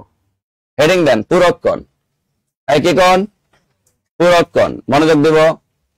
তো যখন আপনাকে আমি বললাম পূরক কোণ, তখন আপনার ইন্টেনশন কি? পূরক কোণ মানেই হচ্ছে আপনি তখন চিন্তা করতেছেন যে এখানে আমার দুইটা কোণ থাকবে। কয়টা কোণ? একটা θ1 আর একটা θ2 শর্ত, বা হচ্ছে এখানে θ1 আর θ2 কে যদি আমি যোগ করি, এই যোগফলটা কত ডিগ্রি পাবো? 90 ডিগ্রি পাবো। কি পাবো? তো এই শর্ত সাপেক্ষে আপনাকে আমি একটা প্রশ্ন করলাম। প্রশ্নটা হচ্ছে, আপনাকে আমি বললাম যে একটি পূরক কোণের অর্ধেকের মান কত? একটি পূরক কোণের অর্ধেকের মান কত? একটি পূরক কোণের অর্ধেকের মান কত? আচ্ছা, উত্তর হচ্ছে কত ডিগ্রি? 45 ডিগ্রি। খুব ভালো কথা, 45 ডিগ্রি আমরা সবাই দাগাই দিলাম। দাগানোর পর বাসায় এসে লুঙ্গি ডান্স দিলাম, লুঙ্গি ডান্স। ও মা, একটু পরে দেখি লুঙ্গি নেই। এবং এরকমটাই হয়, কারণ ওই যে অরিজিনাল সংজ্ঞা, জেনুইনলি ওর ভেতরের মর্মটা আমরা এতদিন শিখি নাই, যার কারণে আমরা বললাম 45। আর এই বাসটাই সবাই খায়, বুঝি নাই? আইকেলা বাস, বড় বড় বাস, সামনে বাস, লম্বা বাস, সব বাস একসাথে। কারণ জানাশোনা যখন আমি একটা প্রশ্ন ভুল করব, তখন আমি ভেবে নিব যে আমি আমার নিজেকে বলে নিজে লাথি মারলাম। জানাশোনা প্রশ্ন কখনো ভুল করা, কারণ ওই একটা প্রশ্নের কারণে আমার শুধু 1 মার্ক কাটা যায় নাই, সাথে 0.25 বোনাস দিয়ে দিছে আমাকে। সাথে আরো বোনাস দিয়ে দেয়, বলে যে নাও তোমাকে বোনাস দিয়ে দেওয়া হলো। এমন আছে 0.25 এর জন্য আপনার সিরিয়াল চলে যাবে। ধরেন পদ সংখ্যা নিবে 2000, ওই 2000 সিরিয়াল পরে এমন আছে 0.25 এর জন্য আপনার সিরিয়াল চলে যেতে পারে। কারণ এখানে কম্পিটিশনের জায়গাটা হচ্ছে একটা ন্যানো মার্কও আপনার জন্য অনেক বেশি গুরুত্বপূর্ণ। ন্যানো মার্ক, বুঝি নাই? এই জন্য আপনার ইন্টেনশন থাকবে কখনোই প্রশ্ন ভুল করা যাবে, যেটা পারবো না সেটাকে স্কিপ করে চলে আসবো, কিন্তু যেটা পারবো সেটা যাতে 100% কি হয়, সঠিক হয়। এটা মাথায় রেখে কাজ করতে হবে। আচ্ছা, আমরা একটু কাজ করি। এখানে আমরা যে ব্যাপারটা ভুল শিখছি এতদিন, সেটা হচ্ছে দুইটা কোণের মান 90 ডিগ্রি হলে আমরা তাকে পূরক কোণ ভেবে আমরা এখানে সেম কাজটা করলাম। একটা পূরক কোণের অর্ধেকের মান বলছে, মানে পূরক কোণ মানে 90, 90 কে অর্ধেক করলে 2 দ্বারা ভাগ করলে 45। নরমাল চিন্তা কিন্তু এটাই আসে, রাইট? কিন্তু নরমাল এভাবে চিন্তা করা যাবে। আজকের পর থেকে আমরা চিন্তাটা এভাবে করব যে পূরক কোণ যেখানে বলবে বা সম্পূরক কোণ যেখানে বলবে, সেখানে দুইটা কোণ থাকবে। কয়টা কোণ? এবং দুইটা কোণে দুইটাই পূরক কোণ এবং দুইটা কোণে দুইটাই সম্পূরক কোণ। এবং মজার ব্যাপার হচ্ছে এখানে θ1 একটা পূরক কোণ, এখানে θ2 একটা পূরক কোণ। বুঝি নাই? আপনাকে যদি বলা হয় পূরক কোণ কয়টি, কয়টা বলবেন? দুইটি। কয়টি? θ1 এর সাপেক্ষে θ2 একটা পূরক কোণ, আর θ2 এর সাপেক্ষে θ1 একটা। ভাই, এটা জাস্ট পূরক কোণের শর্ত, নট পূরক কোণ। পূরক কোণ মানে দুইটা কোণের যোগফল ইকুয়াল 90 ডিগ্রি, এটা পূরক কোণ না। এটা পূরক কোণের একটা শর্ত, মানে পূরক কোণ হওয়ার জন্য দুইটা কোণের যোগফল কত ডিগ্রি হইতে হয়? 90 ডিগ্রি। কিন্তু পূরক কোণ আমরা যখন বলবো তখন বলবো θ1 এর সাপেক্ষে θ2 কে পূরক কোণ বলে, θ2 এর সাপেক্ষে θ1 কে পূরক কোণ বলে। তাহলে এখানে যদি আমরা পূরক কোণ বলি, তাহলে θ1 কে θ2 এর সাপেক্ষে পূরক কোণ বলে, পূরক কোণ বলে। আবার যদি আমি বলি θ2 কে θ1 এর সাপেক্ষে কি বলে? পূরক কোণ বলে। এই জন্য আমরা বলি দুটি কোণের যোগফল 90 ডিগ্রি হলে এদের একটির সাপেক্ষে অপরটিকে কি বলে? পূরক কোণ। একটির সাপেক্ষে অপরটিকে পূরক কোণ। কিন্তু আমরা প্র্যাকটিক্যাল ভাইবটা মনে রাখি, কারণ এগুলা সংজ্ঞা মঙ্গা আসে না, যেটা আসে সেটা দেখি। তাহলে আমরা একটা ইন্টেনশন এখানে ক্লিয়ার হইতে পারলাম যে পূরক কোণের মধ্যে কয়টা কোণ থাকতে হবে? কয়টা কোণ? মাস্ট দুইটা কোণ থাকতে হবে। এবং এই দুইটা কোণের যোগফল 90 ডিগ্রি, মানে এটা পূরক কোণের শর্ত আরোপ করলাম।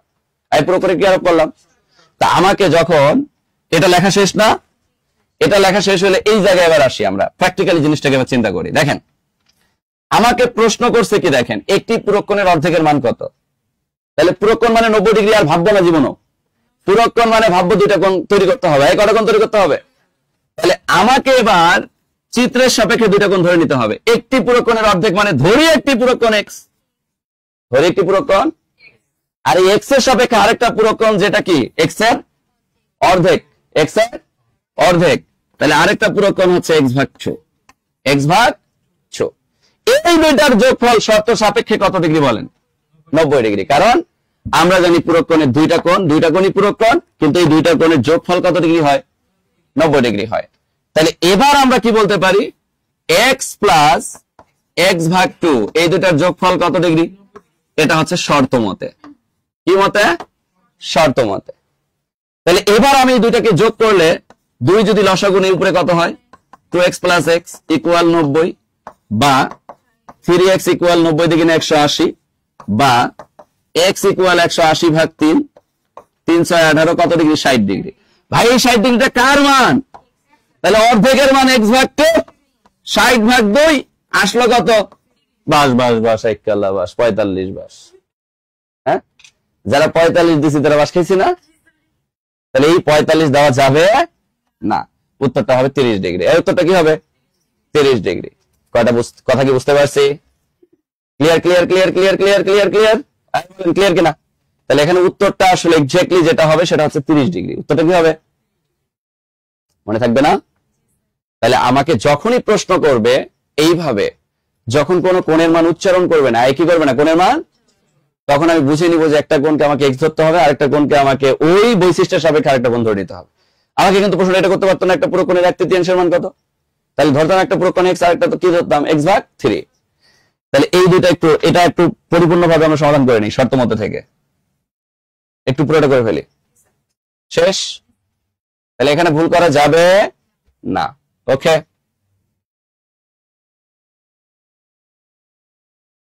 ক্লিয়ার সবাই? আচ্ছা, তাহলে আমরা এখানে এই ব্যাপারটা ক্লিয়ার হতে পারলাম। আশা করছি এখানে আর আমাদের ভুল হবে না। এবার আসি, সেম প্রশ্নটা আমাকে যদি এভাবে করতো, ধরেন আমাকে বলল একটি পূরক কোণের 1/3 মান কত?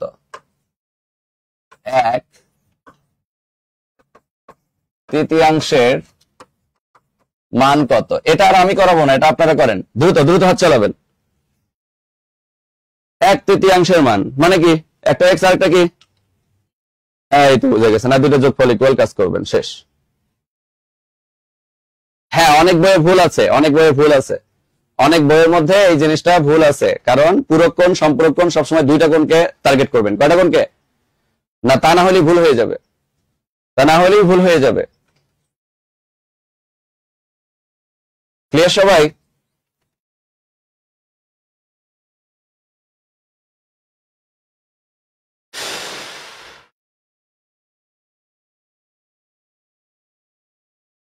কত আসে? দশমিক দিয়ে মান আসে? আচ্ছা, আবার আগের মতো ধরি একটি কোণ এক্স আর আরেকটা হচ্ছে কি এক্স ভাগ 3, রাইট? তাহলে এক্স প্লাস এক্স ভাগ 3 এই দুটার যোগফল ইকুয়াল কত বলবো? 90 বলবো। তা এই জায়গায় যদি আমরা 3 লসাগু নিই, তাহলে এখানে হয় 3x প্লাস এক্স ইকুয়াল 90, বা 4x ইকুয়াল 3 9 27 270, বা x ইকুয়াল 270 ভাগ 4, কাটেন কত হয়? 4 6 24, 67 হয় না? 67.5, 67.5 আসবে কাটলে। কত আসবে? 67.5। কোনো সমস্যা নেই। এটা হচ্ছে আমার কার মান? এটাই আসার সম্ভাবনা বেশি। কেন জানেন? যেগুলোতে একটু প্যাচ থাকে এগুলোই বেশি বেশি দেয়। বুঝি নাই? এই যে দশমিক দিয়ে মানটা আসলো, এই জন্যই যারা এক্সামিনার তাদের কাছে এই জিনিসটা বেশি পছন্দের হবে। কারণ যত ম্যাথের মধ্যে যত জটিলতা দেখবেন যে ম্যাথে, ওটা তাদের জন্য তত বেশি গুরুত্বপূর্ণ। কথা বুঝতে পারছে? এখন আমাকে তো বের করতে বলছে 1/3 মান। এই 1/3 মান বের করতে বলছে মানে কি? এক্স ভাগ 3। তাহলে 67.5 ভাগ কত? 3, কাটেন। 3 দুগুণে 6, আবার 3 দুগুণে 6 থাকে 15, 3 5 15। তাহলে মান পাইলাম কত? 22.5। তাহলে উত্তর 22.5 দেওয়া থাকবে অপশনে। বুঝে নাই? কাটছে 3 দুগুণে 6, থাকে 7, আবার 3 দুগুণে 6, থাকে হাতে 1, 15, 3 5 আর দশমিকের জায়গায় দশমিক বসাই দিচ্ছি 1 ঘর আগে। ক্লিয়ার? তাহলে উত্তরটা পাইলাম 22.5। এই 22.5টা হচ্ছে আমার উত্তর। 22.5টা হচ্ছে আমার। ক্লিয়ার? কঠিন কিছু ছিল? তো এই জিনিসগুলো আমাকে বুঝে নিতে হবে। কি করতে হবে? কিন্তু মেথড সবই এক। মেথড কি সব? পারবো না এখন? পারা যাবে? ওকে, আমি কি সামনে যাব? এতটুকু সবার কি লেখা শেষ? হ্যাঁ, আমাকে বলতে পারে না 1/5 মান কত? হ্যাঁ, তখন হবে কি x প্লাস x ভাগ 5। আমাকে যদি বলা হয় 1/9 মান কত, 1/10 মান কত, x প্লাস 1 ভাগ 10 বা x ভাগ 10, মানে যা বলবে তাকে আমি যোগ করে, তাকে আমি মডারেট করে কাজ করে দুইটা যোগফল ইকুয়াল কত দিব? 90। পূরক বললে 90 আর সম্পূরক বললে 180। ক্লিয়ার? ওকে, এবার আমরা আরো কিছু কোশ্চেন নিয়ে আলোচনা করি। আমাকে প্রশ্ন করতে পারে এভাবে, আমাকে বলতে পারে একটি, এখানে একটু বেশি সময় দিচ্ছি কারণ এগুলা থেকে প্রশ্ন আসে। তো একটি পূরক কোণ 30 ডিগ্রি হলে অপরটির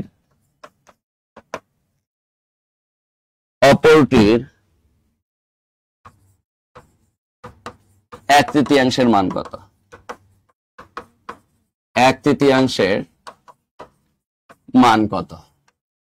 এটাও আসতে পারে। এটা প্রাইমারিতে অলরেডি 18 সালে আসছে এরকম একটা প্রশ্ন। তো আমাকে প্রশ্ন করলো একটি পূরক কোণ কত ডিগ্রি?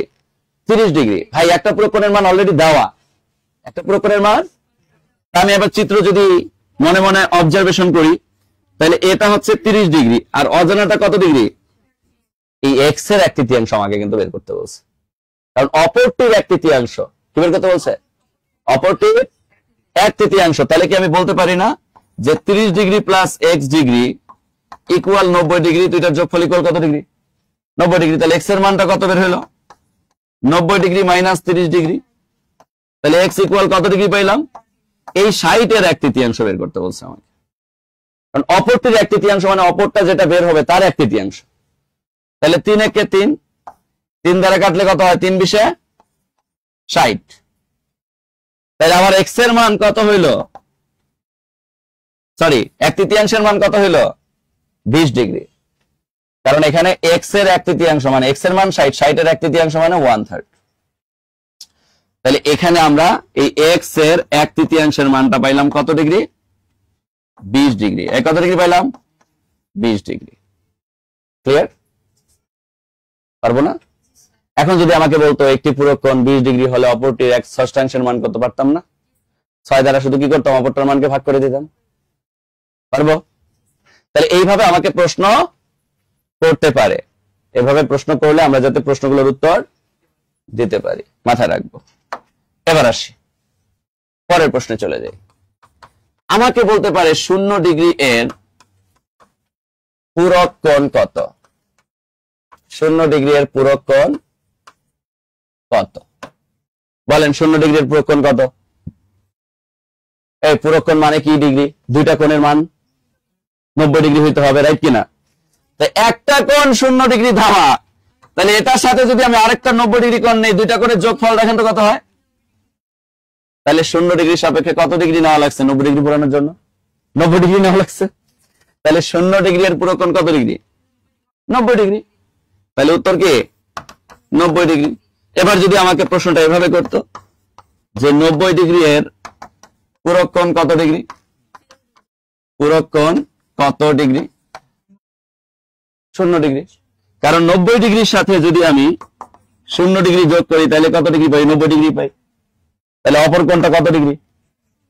0 ডিগ্রি। কত ডিগ্রি? কিন্তু ইন্টেনশন রাখতে হবে দুইটা কোণের যোগফল 90। মানে বুঝি নাই কয়টা কোণের? যদি দেখি যে যোগফলটা নেওয়ার ক্ষেত্রে আমার 0 নেওয়া লাগতেছে, 0ই নেওয়া লাগবে। যদি যোগফলটা নেওয়ার ক্ষেত্রে দেখতেছি যে আমাকে আলাদা কোনো কিছু যোগ করা লাগতেছে, যোগও করা লাগতে পারে। কথা বুঝতে পারছি? মনে থাকবে? এই পারবো? আরো কিছু ব্যতিক্রমী প্রশ্ন আমাকে করতে পারে। কিভাবে? আমাকে এভাবে প্রশ্ন করতে পারে। আমাকে বলতে পারে 90 ডিগ্রি মাইনাস 3x ডিগ্রি এর পূরক কোণ কত? পূরক কোণ কত? দেখছেন 90 ডিগ্রি মাইনাস কত ডিগ্রি বলছে? 3x degree. এবার আমার মাইনাস এড করছে 90 এর সাথে। আমার ইন্টেনশন কি দুইটা কোণের যোগফল কত ডিগ্রি হতে হয়? আমি তো জানি। আবার মাঝখানে পূরক কোণ মানে কয়টা কোণ থাকতে হয়? তাহলে এখানে দুইটা কোণের মধ্যে একটা কোণ অলরেডি দেওয়া। তাহলে 90 ডিগ্রি মাইনাস 3x ডিগ্রি এর সাথে যদি আমি প্লাস 3x ডিগ্রি নেই, দেখি তো দুইটা যোগফল কত পাই? তাই 90 পাই না? তাহলে অপর পূরক কোণটা কত ডিগ্রি পাইলাম? 3x degree. কত ডিগ্রি? 3x degree. কেন? কারণ এই পুরোটা আমার দেওয়া আছে কি একটা পূরক কোণ। তা তোমার তো ইন্টেনশন কি দুইটা কোণের যোগফল কত ডিগ্রি হতে হয়? মাস 90 হইতে হয়। আর পূরক কোণ মানে কয়টা কোণ হইতে হয়?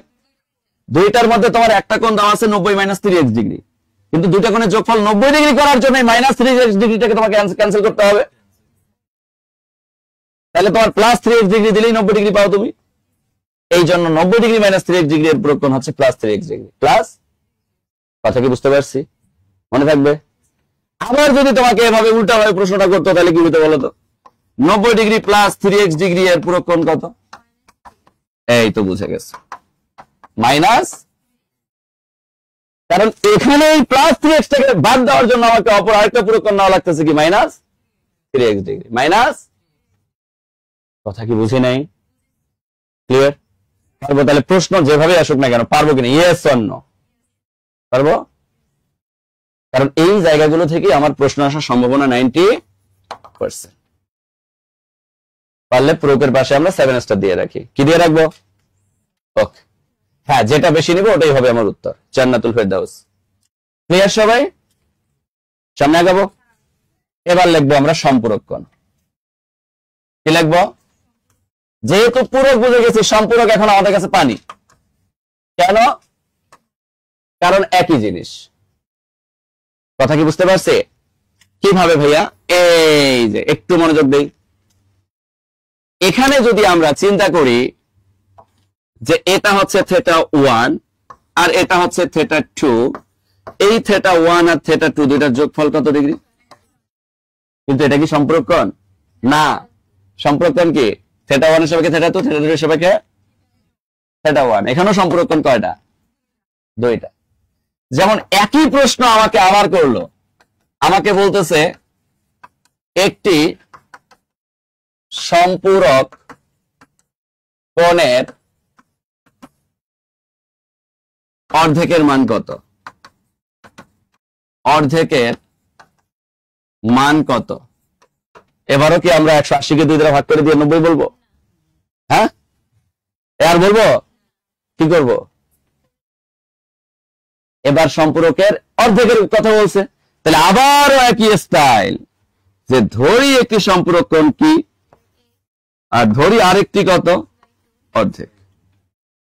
আর এই দুইটার যোগফল শর্ত সাপেক্ষে x প্লাস x ভাগ 2 কত হবে এবার? কারণ সম্পূরকের শর্তে কত ডিগ্রি আসে? পূরক হইলে 90 আর সম্পূরক হইলে পার্থক্য একটা 90 আর একটা 180 শর্তের সাপেক্ষে, শর্তের পরিবর্তন। কিসের পরিবর্তন? এখানেও দুইটা কোণ, ওখানেও দুইটা কোণ। কারণ এখানেও দুইটা কোণ আর ওখানেও কয়টা কোণ ছিল? এখানে দুইটা কোণের যোগফল 180 আর ওখানে দুইটা কোণের যোগফল এক সমকোণের সমান বা 90 ডিগ্রি। ক্লিয়ার? কিন্তু ওখানেও দুইটা কোণ, এখানেও। এখানকার দুইটা কোণের যোগফল শর্ত সাপেক্ষে এবার আমার কত দেওয়া লাগতেছে? 180। সম্পূরক বললে 180 দিব দুইটা কোণের যোগফল, আর পূরক বললে 90 দিব। পার্থক্য এতটুকু। পার্থক্য কি? ক্লিয়ার? এবার আমরা যদি এখানে লসাগু নেই, তাহলে উপরে কত? 2x প্লাস x ইকুয়াল কত? 180। বা 2x x যোগ করলে কত? 3x। 18 থেকে 36, 360। বা x ইকুয়াল 360 ভাগ 3, 3 বার 36, 120 ডিগ্রি। এই যে 120 ডিগ্রি পাইলাম, এটা কার মান পাইছি ভাই? x এর মান পাইছি। তাহলে আমাকে অর্ধেকের মান বের করতে বলছে, মানে কি? x ভাগ 2, 120 ভাগ 2 কাটলে কত ডিগ্রি আসে বলো ভাইয়া? 60 ডিগ্রি। কত ডিগ্রি? 60 ডিগ্রি। অথচ আমরা নরমালি চিন্তা করলে আসে 90 ডিগ্রি। নরমালি চিন্তা করলে আসে কত? কিন্তু উত্তর আসছে কত? 60। পারবো না এখন? এই পারে যাবে? তাহলে আর ভুল হবে বলো? তাহলে এই জিনিসগুলো আর আমরা কখনো ভুল করব। এবার তোমাদেরকে আমি নিজেই করতে দিলাম, তোমরা নিজেরা এবার দ্রুত করে ফেলো তো। বলো একটা সম্পর্কনের 1/3 মান কত? প্রশ্ন লিখলাম না, দ্রুত করবা। আচ্ছা লিখেই দিচ্ছি, একটি সম্পর্কনের 1/3 মান কত? সম্পর্কনের 1/3 মান কত? এর মান কত? এটা আমাদের 46তম বিসিএস আসা প্রশ্ন। একটা সম্পর্কনের 1/3 মান কত? নিজেরা করো, দ্রুত দ্রুত দ্রুত দ্রুত দ্রুত।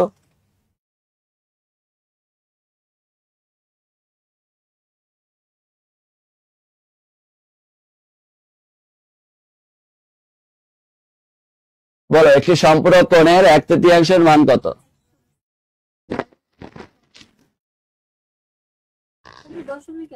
না, একটা এক্স আর একটা কি এক্স ভাগ 3, দুইটা যোগফল এবার কত ডিগ্রি? 180। এবার আসি, যদি আমরা 3 লসাগু নেই, 3x + x ইকুয়াল কত? বা 4x, 3 × 8 = 54, 540 ডিগ্রি, বা x 540 ভাগ কত? 4, 4 × 1 = 4, 3 × 4 = 12, 4 × 5 = 20, 135 ডিগ্রি। 4 দ্বারা 540 কে কাটলে 135 আসবে, কত আসবে? তাহলে 135টা কার মান? শুধু x এর মান। তাহলে x ইকুয়াল যদি আমার 135 হয়, তাহলে 1/3 x ভাগ 3, 135 ভাগ 3, 3 × 4 = 12, 3 × 5 = 15, 45 ডিগ্রি। কত ডিগ্রি? ক্লিয়ার? মনে থাকবে, ঝোঁকের মাথায় কোপ দিয়ে শুধু ভুল ভাল উত্তর দিলে কিন্তু হবে না। পারবো না? পারবো পারবো পারবো। কি ভাবছো? মনোযোগ অন্যদিকে দেবা, মাঝে মধ্যে ধমক খাওয়ানোর দরকার আছে। এই যে ঝাঁকি মারলো না শরীরটা, ঝাঁকিতে যত নেকি। এখন মনোযোগটা একটু করা থাকবে। আচ্ছা তাহলে আমরা ক্লিয়ার? পারবো? ওকে। তাহলে এবার সেম প্যাটার্নে যদি আমাকে প্রশ্ন করে, লেখা শেষ না? সেম প্যাটার্নে যদি আমাকে এখন জিজ্ঞেস করে যে 0 ডিগ্রি এর সম্পূরক কোণ কত, কি বলবো? 180। 0 ডিগ্রি এর সম্পূরক কোণ কত ডিগ্রি? আবার 180 ডিগ্রি এর সম্পূরক কোণ কত ডিগ্রি? আবার ধরো তোমার প্রশ্ন করলো 180 ডিগ্রি প্লাস 3x ডিগ্রি এর সম্পূরক কোণ কত ডিগ্রি? আবার ধরো তোমার প্রশ্ন করলো 180 ডিগ্রি মাইনাস 3x ডিগ্রি এর। আসতে পারে কিনা বলো? এখানে শুধু কি 3x দেওয়া থাকতে পারে না অন্য কিছু দেওয়া থাকতে পারে? অন্য কিছু দেওয়া থাকতে, যাই থাক না কেন, যেটা অতিরিক্ত, হ্যাঁ যেটা অতিরিক্ত সেটাই। ক্লিয়ার? মনে থাকবে না? তাহলে সব ধরনের কনফিউশন আমরা ক্লিয়ার হতে পারছি কিনা বলো? ওকে, হ্যাঁ সঠিক নিয়ম জানলে সহজ, টেনশন নাই। আচ্ছা এবার তাহলে আমরা এই প্রশ্নগুলো উত্তর করতে পারবো। লাস্ট 2টা বেসিক আর বাকি আছে। তার আগে আমরা আরেকটা জিনিস লিখে নেই, বিপ্রতীপ কোণ। কি কোণ? বিপ্রতীপ কোণ। এই বিপ্রতীপ কোণের সংজ্ঞাও আমরা ভুল শিখছি। কিভাবে? আমরা যেটা শিখছি সেটা হচ্ছে কি বলো ভাইয়া, যে দুটি সরলরেখা পরস্পর পরস্পরকে ছেদ করলে, কি করলে? পরস্পর পরস্পরকে ছেদ করলে ছেদ বিন্দুর বিপরীত দিকের কোণগুলো সমান হলে তাকে কি কোণ বলে? বিপ্রতীপ কোণ বলে। কিন্তু আলটিমেটলি এটা আমরা ভুল শিখছি। একই শিখছি? আচ্ছা এটা আমি একটু শুধরাই দেই। ধরো এটা θ1, এটা কি? কেমন লাগে মাঝে মধ্যে বোর্ডটা লেখা মিসিং করে।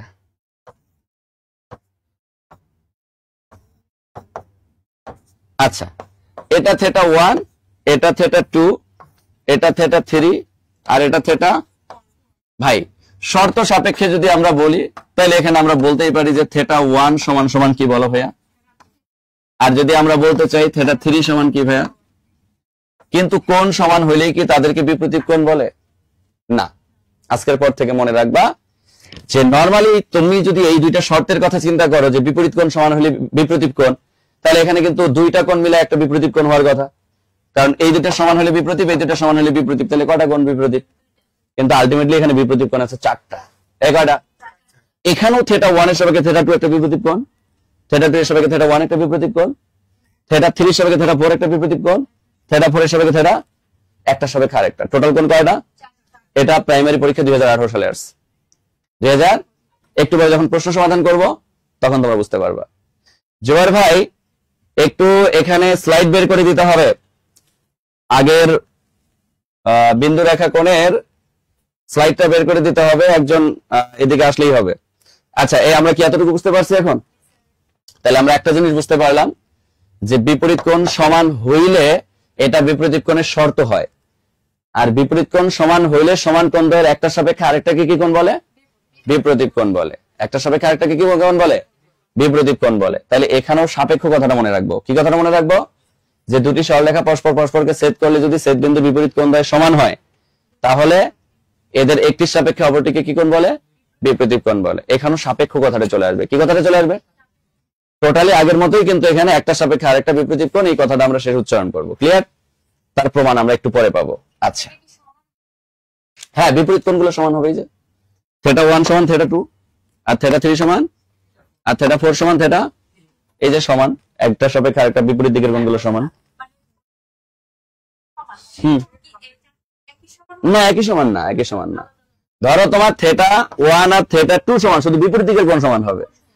এটা সমান হবে, এটা সমান হবে, কিন্তু এটা সমান এটা না, এটা সমান এটা না, এটা সমান এটা সমান এটা। বুঝতে পারছি? এই স্লাইডটাকে বের করে দে, স্লাইডটা বের করে না দিয়ে চলে গেছে।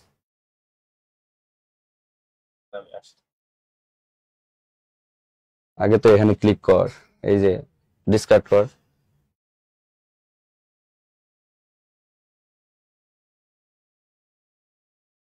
আচ্ছা, যারা অনলাইনে আছি একটু থাকবো, আমরা হচ্ছে আর দুইটা বেসিক জিনিস শেখার পরেই আমরা আমাদের প্রশ্ন সমাধানে চলে যাব।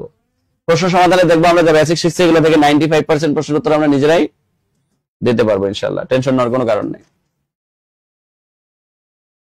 আর আমরা একটু যা শিখবো নিখুঁত ভাবে শেখার চেষ্টা করব।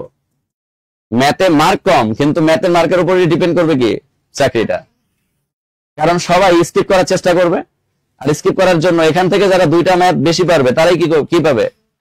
আগায় থাকবে বা চাকরিটা পাবে। কারণ ওই বাংলার তুমি যেগুলো পারবা রাইট করতে অন্যরাও পারবে, জিকে আমি যেটা পারবো আরেকজনও কি সেটা পারবে। এটা মাথায় রেখে আমাকে পড়াশোনা করতে হবে। আচ্ছা, হয়েছে। তাহলে আমরা আর দুইটা জিনিস শিখবো, একটা হচ্ছে অনুরূপ কোণ, একটা হচ্ছে অনুরূপ কোণ, আর একটা হচ্ছে একান্তর কোণ। একান্তর কোণ, এই দুইটা জিনিস এখন আমরা একটু শিখবো। বিপরীত কোণে একই টাইপের প্রশ্ন আসবে, প্রশ্ন সমাধানে চলে আসবে। বিপরীত কোণে কিছু না, ধরো তোমাকে যদি বলে 30 ডিগ্রি কোণের বিপরীত কোণ কত, তুমি কি বলবা? 30 ডিগ্রি। যদি তোমাকে বলে 60 ডিগ্রি কোণের বিপরীত কোণ কত? হ্যাঁ, কারণ একটা সাপেক্ষে আরেকটা বিপরীত কোণ, ওই সমান কোণগুলো।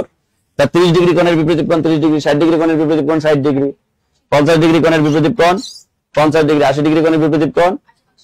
কথা বুঝতে পারছি? এখন যদি তোমাকে বলে 80 ডিগ্রি কোণের বিপরীত কোণের বিপরীতের কোণটি কত, তখন তুমি 180 ডিগ্রি থেকে মাইনাস করবা। কেন? ধরো এটা যদি তোমার 50 ডিগ্রি থাকে, এটা এক সরল কোণ, এই কোণটার মান বের করার জন্য তোমাকে কি করতে হবে? 180 থেকে 50 মাইনাস করতে হবে। বলো, মাইনাস করলে কত পাও? 100, এই যে এটা 130 ডিগ্রি। তার মানে একটা জিনিস মনে রাখবা, বিপরীতে যদি তোমার একটা কোণ দেওয়া থাকে, বাকি কোণগুলো তুমি অটো বের করতে পারবা। বাকি কোণগুলো কিভাবে? ধরো এটা 50, তাহলে এটাকে যখন তুমি বর্ধিত করলা, বর্ধিত মানে এটা সরল কোণ না, এই সরল কোণের মধ্যে কত ডিগ্রি কোণ থাকে? 180-র মধ্যে তুমি 50 জানো, 50 মাইনাস করলে থাকে কত? তাহলে এটা 130 মানে এটাও কত? 100, আর এটা 50 মানে এটাও কত? শেষ। বুঝতে পারছি? ওকে। আচ্ছা, যেটা বলতে চাচ্ছিলাম, অনুরূপ কোণ এবং একান্তর কোণ। ভাই, এখানে তোমরা দুইটা রেল লাইন দাও, আর এই রেল লাইন দুটাকে একটা আইকালা মাছ দিয়ে এভাবে সেট করো। ব্যাস, সেট করছি। এই আইকালা মাছ দিয়ে সেট করার পরে আমরা দেখতেছি অনেকগুলো কোণ তৈরি হয়। এটা থেকে আমরা জিনিসটাকে অবজারভেশন করার চেষ্টা করব। ওকে? আচ্ছা, লেখছি সবাই? এবার একটু মনোযোগ দেই, একটু কড়া মনোযোগ দেই। ধরো ভাই, এই কোণটা হচ্ছে কোণ এ, এটা কোণ বি, এটা কোণ সি, এটা কোণ ডি, এটা কোণ ই, এটা কোণ এফ, এটা কোণ জি, এটা কোণ এইচ। কোণগুলোর নাম লিখে নাও, কোণগুলোরও নাম লিখে নাও সবাই।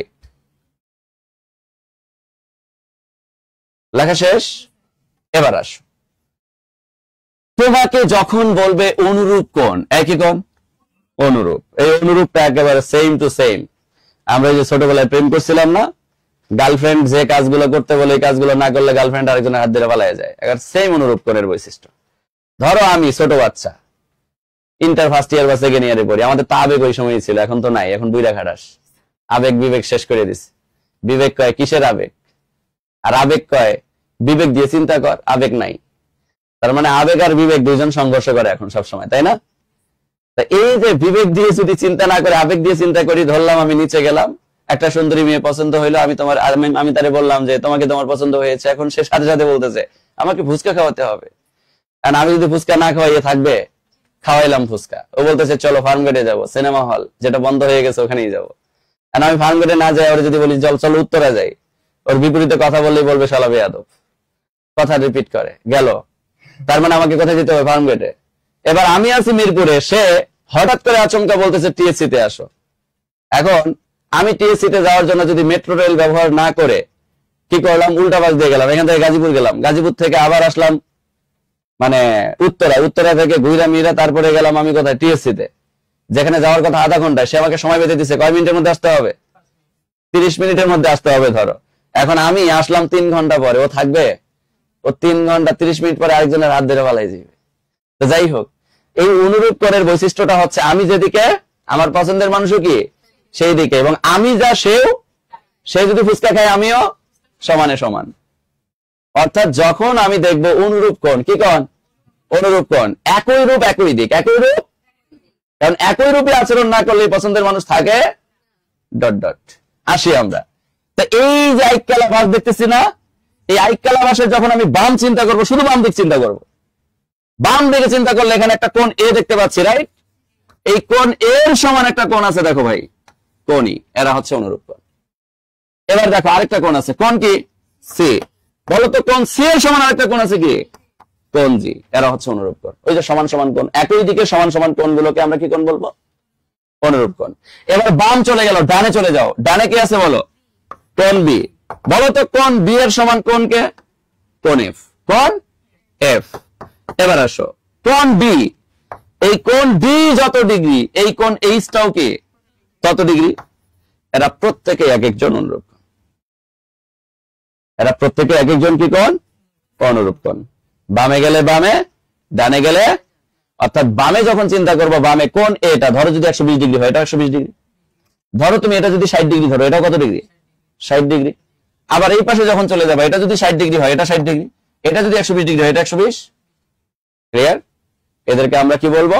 অনুরূপ কোণ। কি কোণ? মনে থাকবে? মনে থাকবে? আর দমক দেবো না। আসো একান্তর কোণ। কোণ এ সমান কোণ ই। এই দেখো কোণ এ, এই যে কোণটার অবস্থান চিন্তা করো, ধরো এটা 120 ডিগ্রি, এটা কত ডিগ্রি? তাহলে এটাও 120 ডিগ্রি। এই কোণটার এই কোণটা সমান, বুঝতে পারছো? মানে একই দিকের সমান সমান কোণকে কি কোণ বলবা? ক্লিয়ার? মনে থাকবে? ওকে। এবার আসো একান্তর, একে অপরের অন্তর। একে অপরের এই সমান্তরাল রেখার, এই সমান্তরাল রেখার ছেদকের বামের কোণ ডানের কোণ, ডানের কোণ বামের কোণ, একজন আরেকজনের বিপরীত দিকের কোণ, এদেরকে আমরা কি কোণ বলবো? একান্তর কোণ বলবো। যেমন তুমি চিন্তা করো ভাই, কোণ এ, তার আগে তোমাকে আমি একান্তর কোণের একটা সহজ বুদ্ধি শিখিয়ে দেই, মনে রাখবা, পরীক্ষার হলে গিয়ে মনে রাখবা এই দুইটা, একটা সহজ মানে সোজা জেড আর একটা হচ্ছে উল্টা জেড। মনে রাখতে পারবা না? একটা সোজা জেড আর একটা কি? এই সোজা জেড আর উল্টা জেডের মধ্যে যে কোণ, তাদেরকে একান্তর কোণ। তাদেরকে কি কোণ বলে? সোজা জেড আর কি জেড? সোজা জেড আর, এবার আসো এই যে এই জেডটা ধরো সোজা, তাহলে সোজা জেড এখানে আছে কোণ সি আর এখানে আছে কোণ, তাহলে আমরা কি বলতে পারি? কোণ সি সমান সমান, কোণ সি সমান সমান কোণ, এরা কি কোণ? একান্তর কোণ। এবার আসো উল্টা পাশের জেড, এই যে উল্টা পাশের জেড, কোণ ডি আর কোণ ই, এই কোণ ডি আর কি? কোণ ই। তাহলে কোণ ডি সমান সমান কোণ ই, এরাও কি কোণ বলো? একান্তর কোণ। নরমালি পরীক্ষায় তোমার এই দুইটাই দেওয়া থাকবে, সোজা জেট আর উল্টা জেটের মধ্যে যে কোণ, এই দুইটাকেই মূলত কি বলা হয়। কিন্তু যখন এটাকে বর্ধিত করি তখন আরো একান্তর কোণ পাওয়া যায়, যেটা আলেকজান্ডারের ব্যাখ্যা অনুসরণ করলে আমরা ব্যাখ্যাটা পাই। কিন্তু নরমালি তোমার বইয়ের মধ্যে এই দুইটা কোণের বাইরে কোনো একান্তর কোণ দেওয়া নাই। সোজা জেট আর উল্টা জেট, সোজা জেট আর, তাহলে এই যে সোজা জেট, এই যে উল্টা জেট, মনে থাকবে না? তো সোজা জেটে কোণ সি কোণ এফ, আর উল্টা জেটে কোণ ডি কোণ ই। এদের একটা বৈশিষ্ট্য হচ্ছে, একটা কোণ যদি বামে থাকে আরেকটা ডানে, একটা যদি ডানে থাকে আরেকটা, দেখো তুমি কোণ সি আছে বামে, কোণ এফ কোথায়? ডানে। কোণ ডি আছে ডানে, কোণ ই কোথায়? বামে। বুঝি নাই? এবার তুমি যখন এটাকে বর্ধিত করবা, বর্ধিত করার পর আরো তুমি দুইটা একান্তর কোণ পাবা। কিভাবে দেখো, কোণ এ আর কোণ এইচ, আর কোণ বি আর কোণ জি। গুড। তাহলে এখানে কোণ এ আর কোণ এ এর বিপরীতে কি আছে? কোণ এইচ। আর কোণ বি, এটার বিপরীতে কি আছে বলো? কোণ জি। কোণ বি সমান কোণ জি, এরাও হচ্ছে একান্তর কোণ। যদি এই দুইটা তোমার অপশনে থাকবে না, এই দুইটা আমি জাস্ট অতিরিক্ত তথ্য হিসেবে তোমাদেরকে দিয়ে দিলাম। ওই দুটোর ব্যাখ্যা আসলে কোথাও নাই, আলেকজান্ডারের একটা ব্যাখ্যার মধ্যে শুধু আছে। নরমালি এটাই তোমাদের সকল বইয়ের মধ্যে, এই দুইটাকেই তারা একান্তর কোণ বলছে। ক্লিয়ার? সোজা জেট আর উল্টা জেট।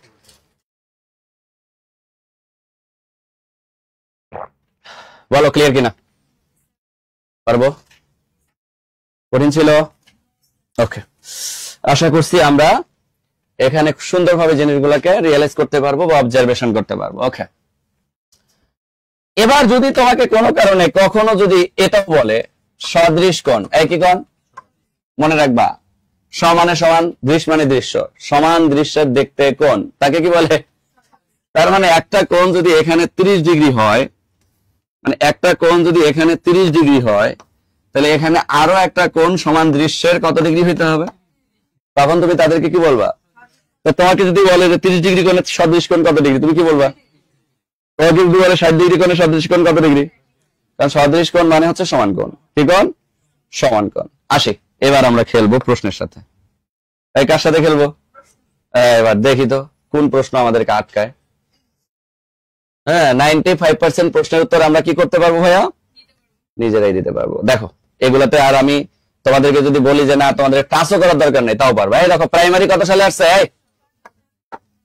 প্রাইমারি 14 সালে আসছে। এরপরে খাদ্য বস্ত্র অধিদপ্তর এবং অফিস সহায়ক পরীক্ষা 24-এ আসছে। আমাকে বলতেছে কোন দেশে সর্বপ্রথম জ্যামিতি আলোচনা করা হয়?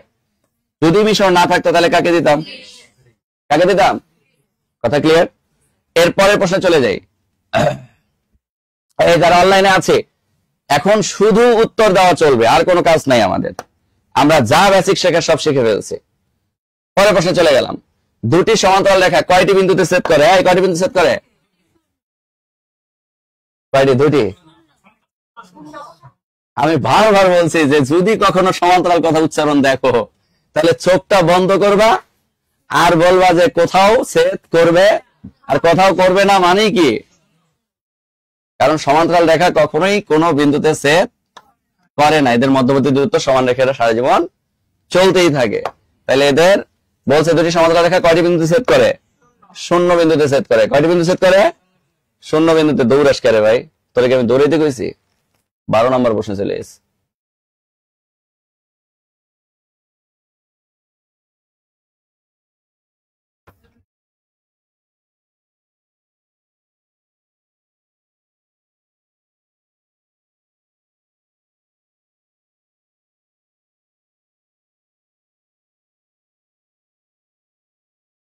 আসো, কত নম্বর প্রশ্ন জানিছিল? 3 না?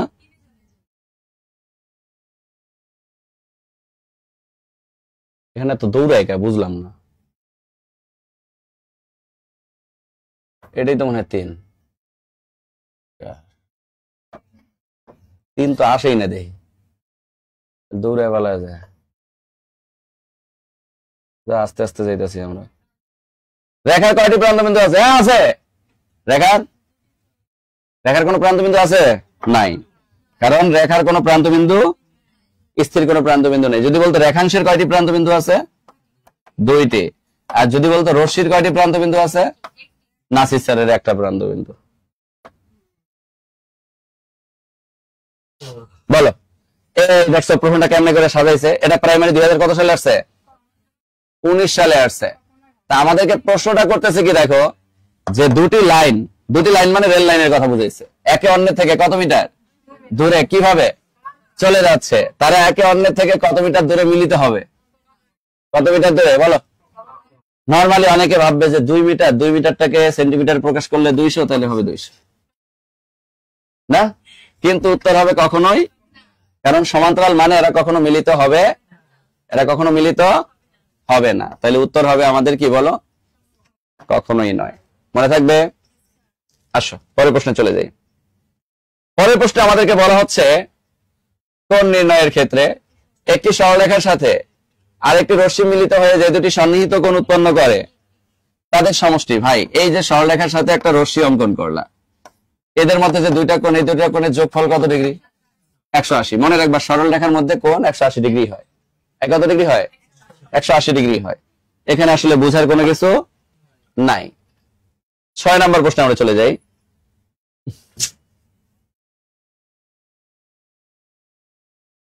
এই ছেলেটা কি করে দিয়ে গেল, কোন জায়গায় যে ক্লিক করে দিয়ে গেছে আল্লাহ জানে। কত নম্বর প্রশ্ন ছিল?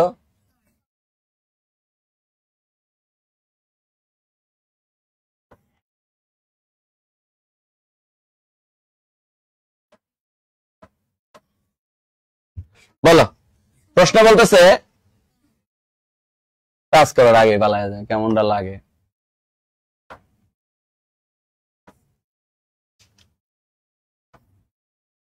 এবার আর যাইবে না মনে হইতেছে, পুরো বড় করে লইছি। 6 না? আচ্ছা, একটি কোণের মান 80 ডিগ্রি হলে, জুবাইর ভাই একটু কারিশমাটিক করতে হবে, এই বোর্ডের সমস্যা, মাথা নষ্ট হয়ে গেছে মনে হয়, কথাই শোনে না।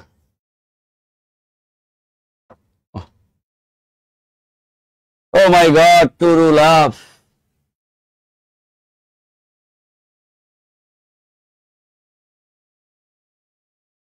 আচ্ছা আমরা ছোট থেকে আস্তে আস্তে করে বড় করে পরে আবার ছোট করে যাই সামনে। বলো, একটি কোণের মান 80 ডিগ্রি যখন বলে তখন একে আমরা কি কোণ বলবো? সূক্ষ্মকোণ। কারণ 0 ডিগ্রি থেকে বড়, 90 ডিগ্রি থেকে ছোট কোণকে আমরা কি কোণ বলি? সূক্ষ্মকোণ বলি। কি কোণ বলি? সূক্ষ্মকোণ বলি। আচ্ছা, এরপরে যদি আমরা যাই পরের প্রশ্নে, যদি আমরা চলে যাই, দেখো পরের প্রশ্নটা আমাদেরকে কি বলতেছে? আমাদেরকে বলতেছে দুটি রশ্মি দ্বারা উৎপন্ন কোণ 60 ডিগ্রি। এক সরল কোণ হতে উক্ত কোণ যদি বিয়োগ করি, এক সরল কোণ মানে কি? 180 থেকে কত ডিগ্রি কোণ মাইনাস করতে বলছে, তাহলে কত ডিগ্রি হয়? এই 120 ডিগ্রি কোণটা আসলে কি কোণ বলো? স্থূল কোণ। কি কোণ? 90 ডিগ্রি থেকে বড়, 180 ডিগ্রি থেকে ছোট। তখন উত্তর হবে এটা। নরমালি তারা এভাবে চিন্তা করাইছে। এই দেখো, ধরো এখানে একটা কোণ আছে, এটার কোণের মান কত ডিগ্রি? 60 ডিগ্রি। তাহলে এই যে এই কোণের মান কত ডিগ্রি হবে? 120 ডিগ্রি। তাহলে 120 ডিগ্রি কোণকে আমরা কি কোণ বলবো? স্থূল কোণ বলবো। কি কোণ বলবো? স্থূল কোণ বলবো। ক্লিয়ার?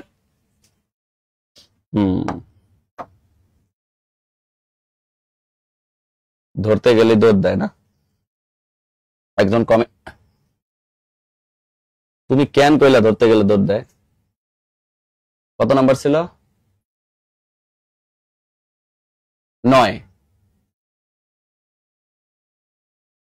আচ্ছা, 8 নাম্বার প্রশ্নটা দেখো একটু, আমাদেরকে কি বলছে দেখো।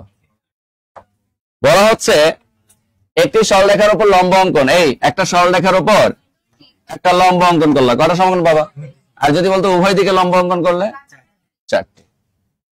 তাহলে সরলরেখার উপর মানে একদিকের কথা বলছে, তাহলে 2টি। আর যদি বলতো সরলরেখার উভয় দিকে লম্ব অঙ্কন করলে কয়টি সমকোণ পাওয়া যায়, তাহলে 4টি হইতো। কয়টি হইতো?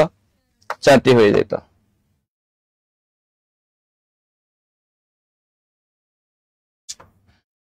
মনটা কইতেছে বোর্ডটা যদি ভেঙে ফেলাইতে পারতাম। বাংলা আবার 4.5 লাখ টাকা লস। ব্যাকবোনের দেখো এটা কি বলছে? দুটি কোণের পরিমাপের যোগফল 2 সমকোণ হলে কোন দুটি পরস্পর, এই পরস্পর সাপেক্ষ বললেই, আর শর্ত যদি হয় 180 তাহলে সম্পূরক, আর যদি হয় দুইটা কোণের যোগফল 90 তাহলে কি পূরক। তা আমাকে বলছে দুটি কোণের যোগফল কয় সমকোণ? এই দুই সমকোণ মানে কত ডিগ্রি? কোন দুটি পরস্পর, শোনো, পরস্পর, একটি সাপেক্ষে অপরটি, একটি অপরটির, এগুলো একই ভাষা, এগুলা পূরক অথবা সম্পূরকের বৈশিষ্ট্য। যদি 180 হয় সম্পূরক আর 90 হলে পূরক, তাহলে 180 আছে, তাহলে এটা কি বলবো আমরা? সম্পূরক।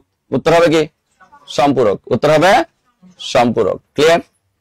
ওকে, এবার যদি আমরা পরের প্রশ্নটায় চলে যাই, দেখো পরের প্রশ্নটা আসলে কি বলছে। 11 নম্বর প্রশ্ন, এইটা আমরা একটু আগে শিখে আসছি না? দেখো এটা কিন্তু আমাদের 38তম বিসিএসে আসা একটা প্রশ্ন, দেখছো? আমাদেরকে যে প্রশ্নটা করতেছে তারা, প্রশ্নটায় বলেই দিয়েছে যে একটি কোণের মান তার পূরক কোণের মানের কি।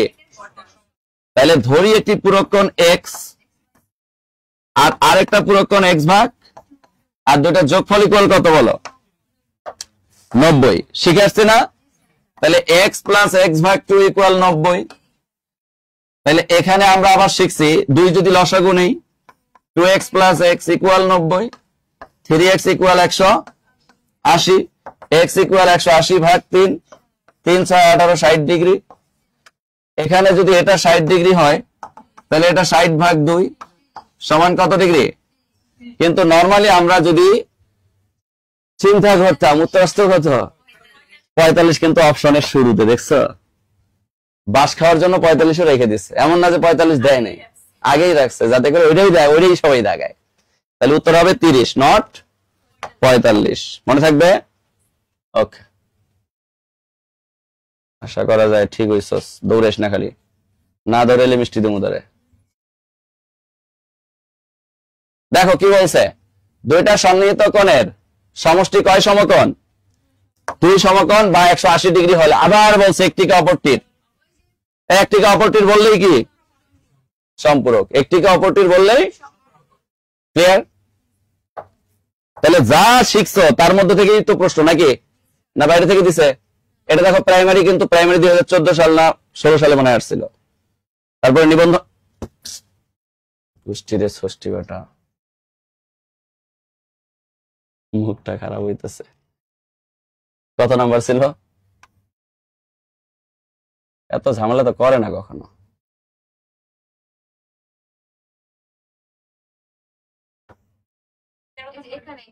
আচ্ছা, এই যে এটা আমরা শিখে আসছি, তাই তো? এবার দেখো কি বলছে, 40 ডিগ্রি কোণের পূরক কোণ। ভাই এগুলো তো ডিরেক্ট প্রশ্ন। ধরো তুমি একটা কোণ 40 ডিগ্রি আছে, তাহলে আরেকটা কোণ x ডিগ্রি, ইকুয়াল দুইটা কোণের যোগফল কত? তাহলে x ইকুয়াল কত? 90 মাইনাস 40 সমান কত ডিগ্রি? 50 ডিগ্রি। তাহলে উত্তর 50 ডিগ্রি। এই উত্তর কত ডিগ্রি? 50 ডিগ্রি। এগুলো তো নরমালি পারা যায়। তাও দেখো এটা প্রাইমারি সহকারী শিক্ষণীয় পরীক্ষা 2000 দ্বিতীয় ধাপে আসছে। কথা বুঝতে পারছে? নরমাল প্রাইমারি থেকে, এগুলো থেকে, এই আজকের এই টপিক থেকে তুমি প্রাইমারিতে একটা মার্ক পাবাই, মানে কোনো মিস নাই। নরমাল কিছু প্রশ্ন থেকে সবসময় প্রশ্ন তারা ধরে। আসো পরের প্রশ্নটা আমাদেরকে কি বলছে। ভাই একটা সম্পূরক কোণ যদি দেওয়া থাকে আরেকটা বের করে দেয় না? নরমালি চিন্তা করো তো, একটা 100 কত 15, তা তুমি যদি চিন্তা করো, তো ধরলাম একটা হচ্ছে 115, তাহলে আরেকটা কত? 180 থেকে মাইনাস করলে কত আসে বলো? 65। তাহলে আরেকটা হচ্ছে 65। তাহলে উত্তর বাবু ইজ কি মিস্টার? 65। আসো পরের প্রশ্নে যদি আমরা চলে যাই, পরের প্রশ্নটা আমাদেরকে কি বলছে, 50 ডিগ্রি কোণের সম্পূরক কোণ কত ডিগ্রি? পারবা না? 50 ডিগ্রি কোণের সম্পূরক কোণ 40 ডিগ্রি। পারা যাবে?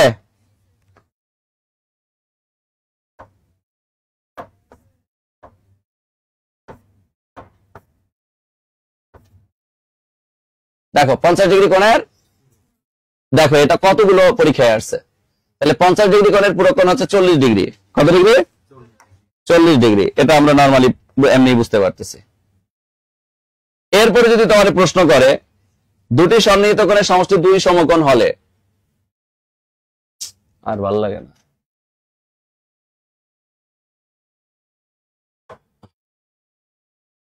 এতদিন জানছি যে এর বড় করলে এরকম করলেও চলে আসে, কি করে দিয়ে গেছে। আচ্ছা, এগুলো একই টাইপের প্রশ্ন। বলো 55 ডিগ্রি কোণের পূরক কোণ কত ডিগ্রি? 35 ডিগ্রি। 55 ডিগ্রি কোণের পূরক কোণ 35 ডিগ্রি। এরপরে আসো, 253 ডিগ্রি কোণকে কি কোণ বলে? একই কোণ বলে, বৃদ্ধ কোণ বলে। কি কোণ? বৃদ্ধ, যাকে আমরা বলি প্রবৃদ্ধ। এরপরে চলে আসো,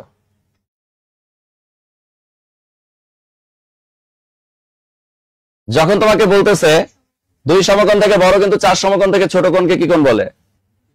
দেখো এটাও কিন্তু প্রাইমারি 2013 সালে আসছে, এটাও প্রবৃদ্ধ কোণ।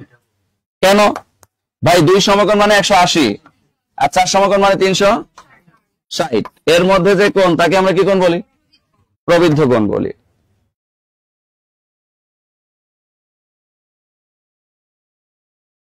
এই দেখো, এই যে প্রশ্নটা দেখাইতে চাইছিলাম তোমাদেরকে বিপরীত কোণের, দেখো তো এটা প্রাইমারি পরীক্ষা কত সালে আসছে?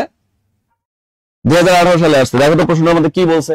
দুটি সরলরেখা পরস্পর কি করলে যে কয়টি কোণ কি হয়?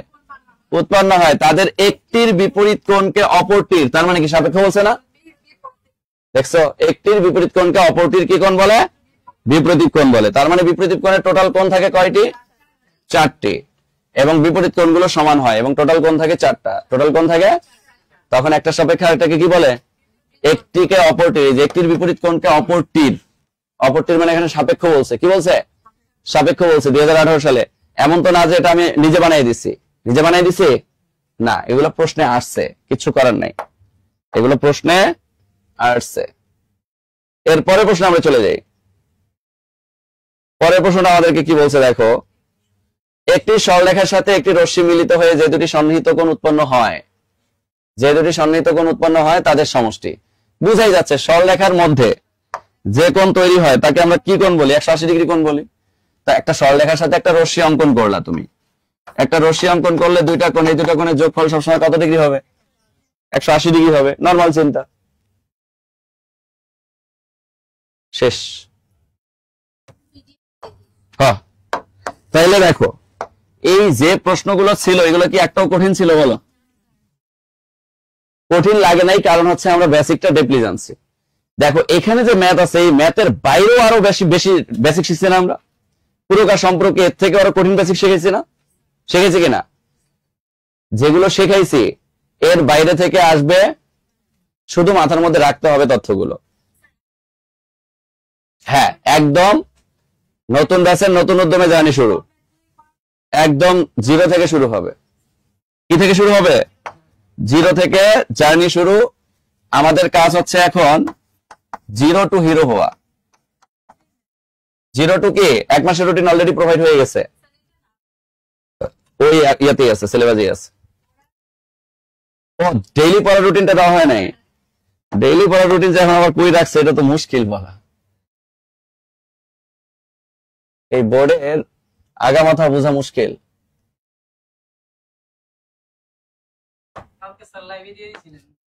হ্যাঁ, গতকালকে লাইভে দিয়ে দিছিলাম। তোমরা এক কাজ করবা, গতকালকে লাইভে দিয়ে দিছিলাম, বুঝছো? গতকালকে তোমরা একটা কাজ করবা, গতকালকে কয়টার দিকে দিছি? এটা 7টায় না? 7টার লাইভে দিছি না? 10টার লাইভে দেয়নি? সকাল 10টায় না, রাতে দেয়নি, সন্ধ্যার দিকেই তো দেওয়ার কথা। আচ্ছা, আমি আমার যেটাতে আমি হচ্ছে 3 ধরনের ইয়া বানাই দিছি, রুটিন বানাই দিছি, ডেইলি রুটিন। 3 ধরনের স্টুডেন্টের জন্য বলতে কি রকম? যারা একদম ফ্রেশার স্টুডেন্ট, যারা হচ্ছে শুধু পড়াশোনা করতে চায়। কি করতে চায়? পড়াশোনা করে ফার্স্ট টাইম যারা জব নিতে চায় তাদেরকে আমি বলি একদম ফ্রেশার। আর যারা হচ্ছে গৃহিণী, গৃহিণী বলতে বিবাহিত, বাচ্চাও সামলায়, স্বামীও সামলায়, সবই সামলায়, এরা হচ্ছে যোদ্ধা। যোদ্ধা না? এক পাশ দিয়ে বউ সামলায়, আরেক পাশ দিয়ে বাচ্চা সামলায়, আরেক পাশ দিয়ে শ্বশুর শাশুড়ি সামলায়। ওরে বাবা রে বাবা, 3টা জিনিস, বড় বড় জিনিস সামলায়, তারপর পড়াশোনা করে। এদের জন্য এক ধরনের রুটিন। এরপরে আরেকটা আছে, আরেক ধরনের যোদ্ধা আছে, যারা হচ্ছে কর্মজীবী, যারা যারা চাকরিও করে পার্ট টাইম, আবার পড়াশোনাও করে। সকাল 9টায় যায়, 6টার দিকে আসে, আবার পড়াশোনাও করে। এদের জন্য এক ধরনের রুটিন, কিন্তু সবার জন্য রুটিনের মধ্যে একটা নির্দিষ্ট সেগমেন্ট যেটা ছিল সেটা হচ্ছে ভোরবেলা থেকে পড়া শুরু করতে হবে। কি বেলা থেকে? ভোরবেলা থেকে। যারা ভোরে উঠতে পারি না তাদেরকে আমি বলবো যে তোমরা একটা রুটিন করে ফেলো। আগামীকালকে কোন সময় কি পড়বা এটা আজকে রুটিন করে ফেলো। সেটা তুমি লাইব্রেরিতে পড়ো বা বাসায় পড়ো, কিন্তু তুমি একটা রুটিন করে ফেলো। একটা ডায়েরিতে তোমার একটা নির্দিষ্ট সেগমেন্টের রুটিন থাকবে, ওই রুটিনটা মেনটেন করে পড়াশোনা করবে। ঘুমাবা একেবারে ঠিক 11টার পর, আর কখনোই জাগবা না। জাস্ট 11টা সর্বোচ্চ, পারলে এর আগে ঘুমায় যাও। কারণ আমি বলি যত দ্রুত ঘুমাবা তত তোমার পেরেশানি মুক্ত থাকবে এবং তত তুমি ভোরে আগে উঠতে পারবা ঘুমটা পরিপূর্ণ করার মাধ্যমে। কারণ একটা মানুষকে সুস্থ রাখার জন্য কয় ঘন্টা ঘুম দরকার? 6 ঘন্টা। তুমি 6টা থেকে যদি তুমি 11টায় ঘুমাও, 11টা থেকে 6 ঘন্টা হিসাব করো তো কয়টা বাজে? 11 থেকে 12, 1, 2, 3, 4, 5। কথা বুঝতে পারছি? জাস্ট কয়টায় উঠবো? 5টায় উঠে নামাজ পড়ে বা 5টায় উঠে একটু হাঁটাহাঁটি করব। কারণ ভোরবেলার বাতাসটা যারা চোখে লাগায় ওদের ঘুমটা এমনি ভেঙে যায়। মানে বাইরে একটু হাঁটাহাঁটি করে ভোরবেলার যে ঠান্ডা বাতাস, এই বাতাসটা যখন চোখের মধ্যে লাগবে তখন শরীরে অন্যরকম স্ট্যামিনা চলে আসবে। এবং ভোরবেলা আমাদের মাথা থেকে এক ধরনের হরমোন নিঃসরণ হয়, যে হরমোনটা আমাদের মনোযোগকে অনেক বেশি কি করে? তীক্ষ্ণ করে। মনোযোগ প্রায় 2 গুণ 3 গুণ 4 গুণ বাড়ায় দেয়। এই জন্য ভোরবেলা পড়ার জন্য রুটিনে আমি যা করছি সেটা হচ্ছে ভোরবেলা আমরা সবসময় মুখস্থ জিনিসগুলো পড়বো। 1 বাংলা, 2 জিকে, 3 হচ্ছে ইংরেজি। আর ম্যাথ কখনো আমরা ভোরবেলা পড়বো না। কারণ ম্যাথ করার সময় এখানে যদি কেউ লুঙ্গি ডান্সও দেয় তাও সমস্যা নেই। কেন নাই? কারণ আমি একটা লাইন লিখলাম যে 1 কেজি আমের দাম এত টাকা, তাহলে 5 কেজি আমের দাম নিউরন কাজ করতেছে না, ব্রেইন কাজ করতেছে না? মানে ব্রেইন কিন্তু জোর করে কাজ করতেছে এখানে। এখানে আসলে মনোযোগ থাকার কোনো প্রয়োজন নাই। এই জন্য ম্যাথ প্র্যাকটিস করবো আমরা দুপুর বেলা বা রাতের বেলা। এই সময়গুলোতে, মানে যে সময়টাতে আমাদের মনোযোগ অন্যদিকে যায়, এই সময়গুলোতে আমরা বেশি বেশি কি প্র্যাকটিস করব। আর ভোরবেলা যখন দেখবো যে না মনোযোগ কিছুটা কনসার্ন আউট হচ্ছে, তখন আমরা একটা কাজ করব, কুরআন তেলাওয়াত শুনবো। অথবা অনেকের বেশ কিছু সাউন্ড শুনতে ভালো লাগে, সেটা সমুদ্রের শব্দের সাউন্ড হইতে পারে, অথবা বৃষ্টির সাউন্ড হইতে পারে। ভালো লাগার কিছু সাউন্ড থাকে, ভালো লাগার কিছু জিনিস থাকে, অথবা কিছু মিউজিক থাকতে পারে, যেটা যার ভালো লাগে ওই জিনিসগুলো শুনলে মনটা একদম ফ্রেশ হবে। হ্যাঁ, ঘুমানোর উপায় সে খুঁজে। ঘুম তো এমনি আসে মানুষের। 11টায় আমি বলি 11টায় মোবাইল থেকে শুরু করে সবকিছু আমরা কি করব? দূরে রাখবো। নট যে রুমে ঘুমাবো দরকার পড়লে ওই রুম থেকে একটু অনেক দূরে রাখবো। মোবাইলটা দূরে রেখে কেউ যদি চোখটা বন্ধ করেও থাকে, আমি বলি চোখটা বন্ধ করে থাকলে সর্বোচ্চ 15 মিনিট পর অটোমেটেড চোখের মধ্যে একটা আভা চলে আসবে ঘুমের। কিন্তু আমরা কি করি? যতক্ষণ না পর্যন্ত ঘুম আসে ততক্ষণ পর্যন্ত মোবাইল টিপি। তো মোবাইলের যে আলোটা এটা এসে চোখের ঘুমটাকে কি করে ফেলে? বিলীন করে ফেলে। আবার কেউ যদি শুধু চোখটা বন্ধ করে রেস্ট নেয়, তার ঘুমের 50% কাজ করে ফেলে। মানে বুঝি নাই, আমি ঘুমাচ্ছি না কিন্তু ঘুমের কাজ হয়ে যাচ্ছে, চোখটা বন্ধ করে আছে। এই জন্য এখানে আরেকটা ক্লু দিছি যে আমরা যখন পড়তে বসবো, পড়ার সময় আমরা 30 থেকে 35 মিনিট পড়ার পর, এই যে যারা লাইব্রেরিতে পড়াশোনা করি, নাগাতার কখনো 2 ঘন্টা 3 ঘন্টা পড়বো। পড়ার সময় আমরা কি করব? 30 মিনিট বা 35 মিনিট পড়ার পর ব্রেইনকে বলবো যে তুমি এই 30 মিনিটে কি পড়ছো? চোখটা বন্ধ করবো। এই চোখটা বন্ধ করতেছি মানে আমার একটা রেস্ট হয়ে যাচ্ছে। চোখ বন্ধ মানে আমার রেস্ট। এখন আমরা বুঝি কি যে চোখ বন্ধ করছি, আর কিন্তু আমি তো ঘুমাই নেই, আমার মনে রেস্ট হচ্ছে না। না, চোখ বন্ধ করছি মানে আমি ঘুমের 50% কাজ করে ফেলতেছি এবং আমি আমার ব্রেনকে রেস্ট দিচ্ছি। রিয়েলাইজ করে করে পড়বো। কি করে পড়বো? রিয়েলাইজ যে আমি এই 30 মিনিটে কি পড়ছি। ব্রেইন তুমি বলো। যদি ব্রেইন সফটলি আমাকে এই 30 মিনিটের পড়া বলতে পারে, তাহলে আমি বুঝবো যে এই পড়া থেকে যদি 5 বছর পরে প্রশ্ন আসে তাও আমার কোনো কনফিউশন তৈরি। কিন্তু আমরা পরীক্ষার হলে গেলে ক হবে না, খ, গ হবে না, ঘ, ওরে বাবা রে বাবা, হবে ক দাগাই দিছি গ, হবে কলা দিছি খরগোশ। তো এই ধরনের কনফিউশন যাতে না হয়, আর এই কনফিউশন গুলো থেকে মুক্ত থাকার জন্য আমাদের ফার্স্ট ওয়ে হচ্ছে রিয়েলাইজ করে পড়া। কি করে পড়া? রিয়েলাইজ করে পড়া। কথা বুঝতে পারছি? 30 মিনিট পড়বো, 35 মিনিট পড়বো, রিয়েলাইজ করবো।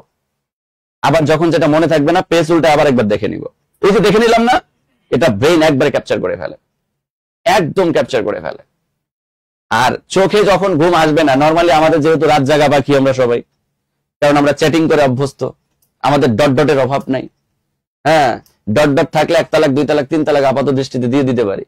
যদি দেখি যে না ডট ডট শুধু মেসেজ করে বাবু জান উমুক তুমুক বকত চক্কর করে এই বুড়া বয়সে আমার সময় নষ্ট করার জন্য, তাহলে বুড়া বয়সে অন্তত পক্ষে ভীমরতিটা কি করব, কারণ এখানে তো ম্যাক্সিমাম দেখতেছি বিবাহিত, এখানে ভীমরতি করার মানুষ কম, খালি 2-3 জন আছো, ছেলেদের মধ্যে 2 জন, মেয়েদের মধ্যে মনে হয় 2 জন 3 জন আছে, আর ম্যাক্সিমামই তো কি বাচ্চা কাচ্চা মনে হয় 1-2টা করে আছে, থাকলেও থাকতে পারে, না থাকলে অমূল্য রতন আসতে পারে ভবিষ্যতে।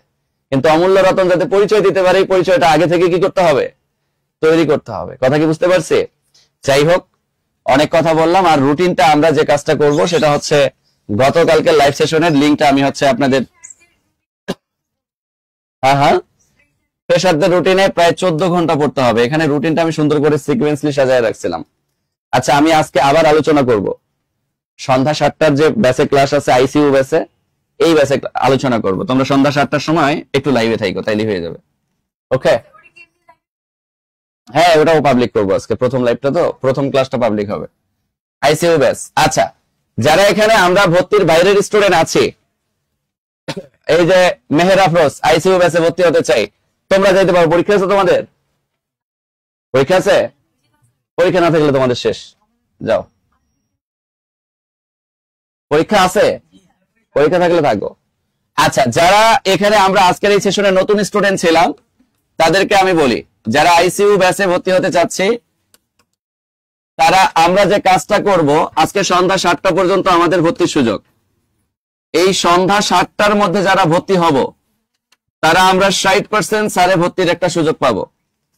আমাদের এই কোর্সগুলোতে ভর্তি হওয়ার জন্য আমরা এই নাম্বারগুলোতে যোগাযোগ করবো। এই পরীক্ষা থাকলে থাকো।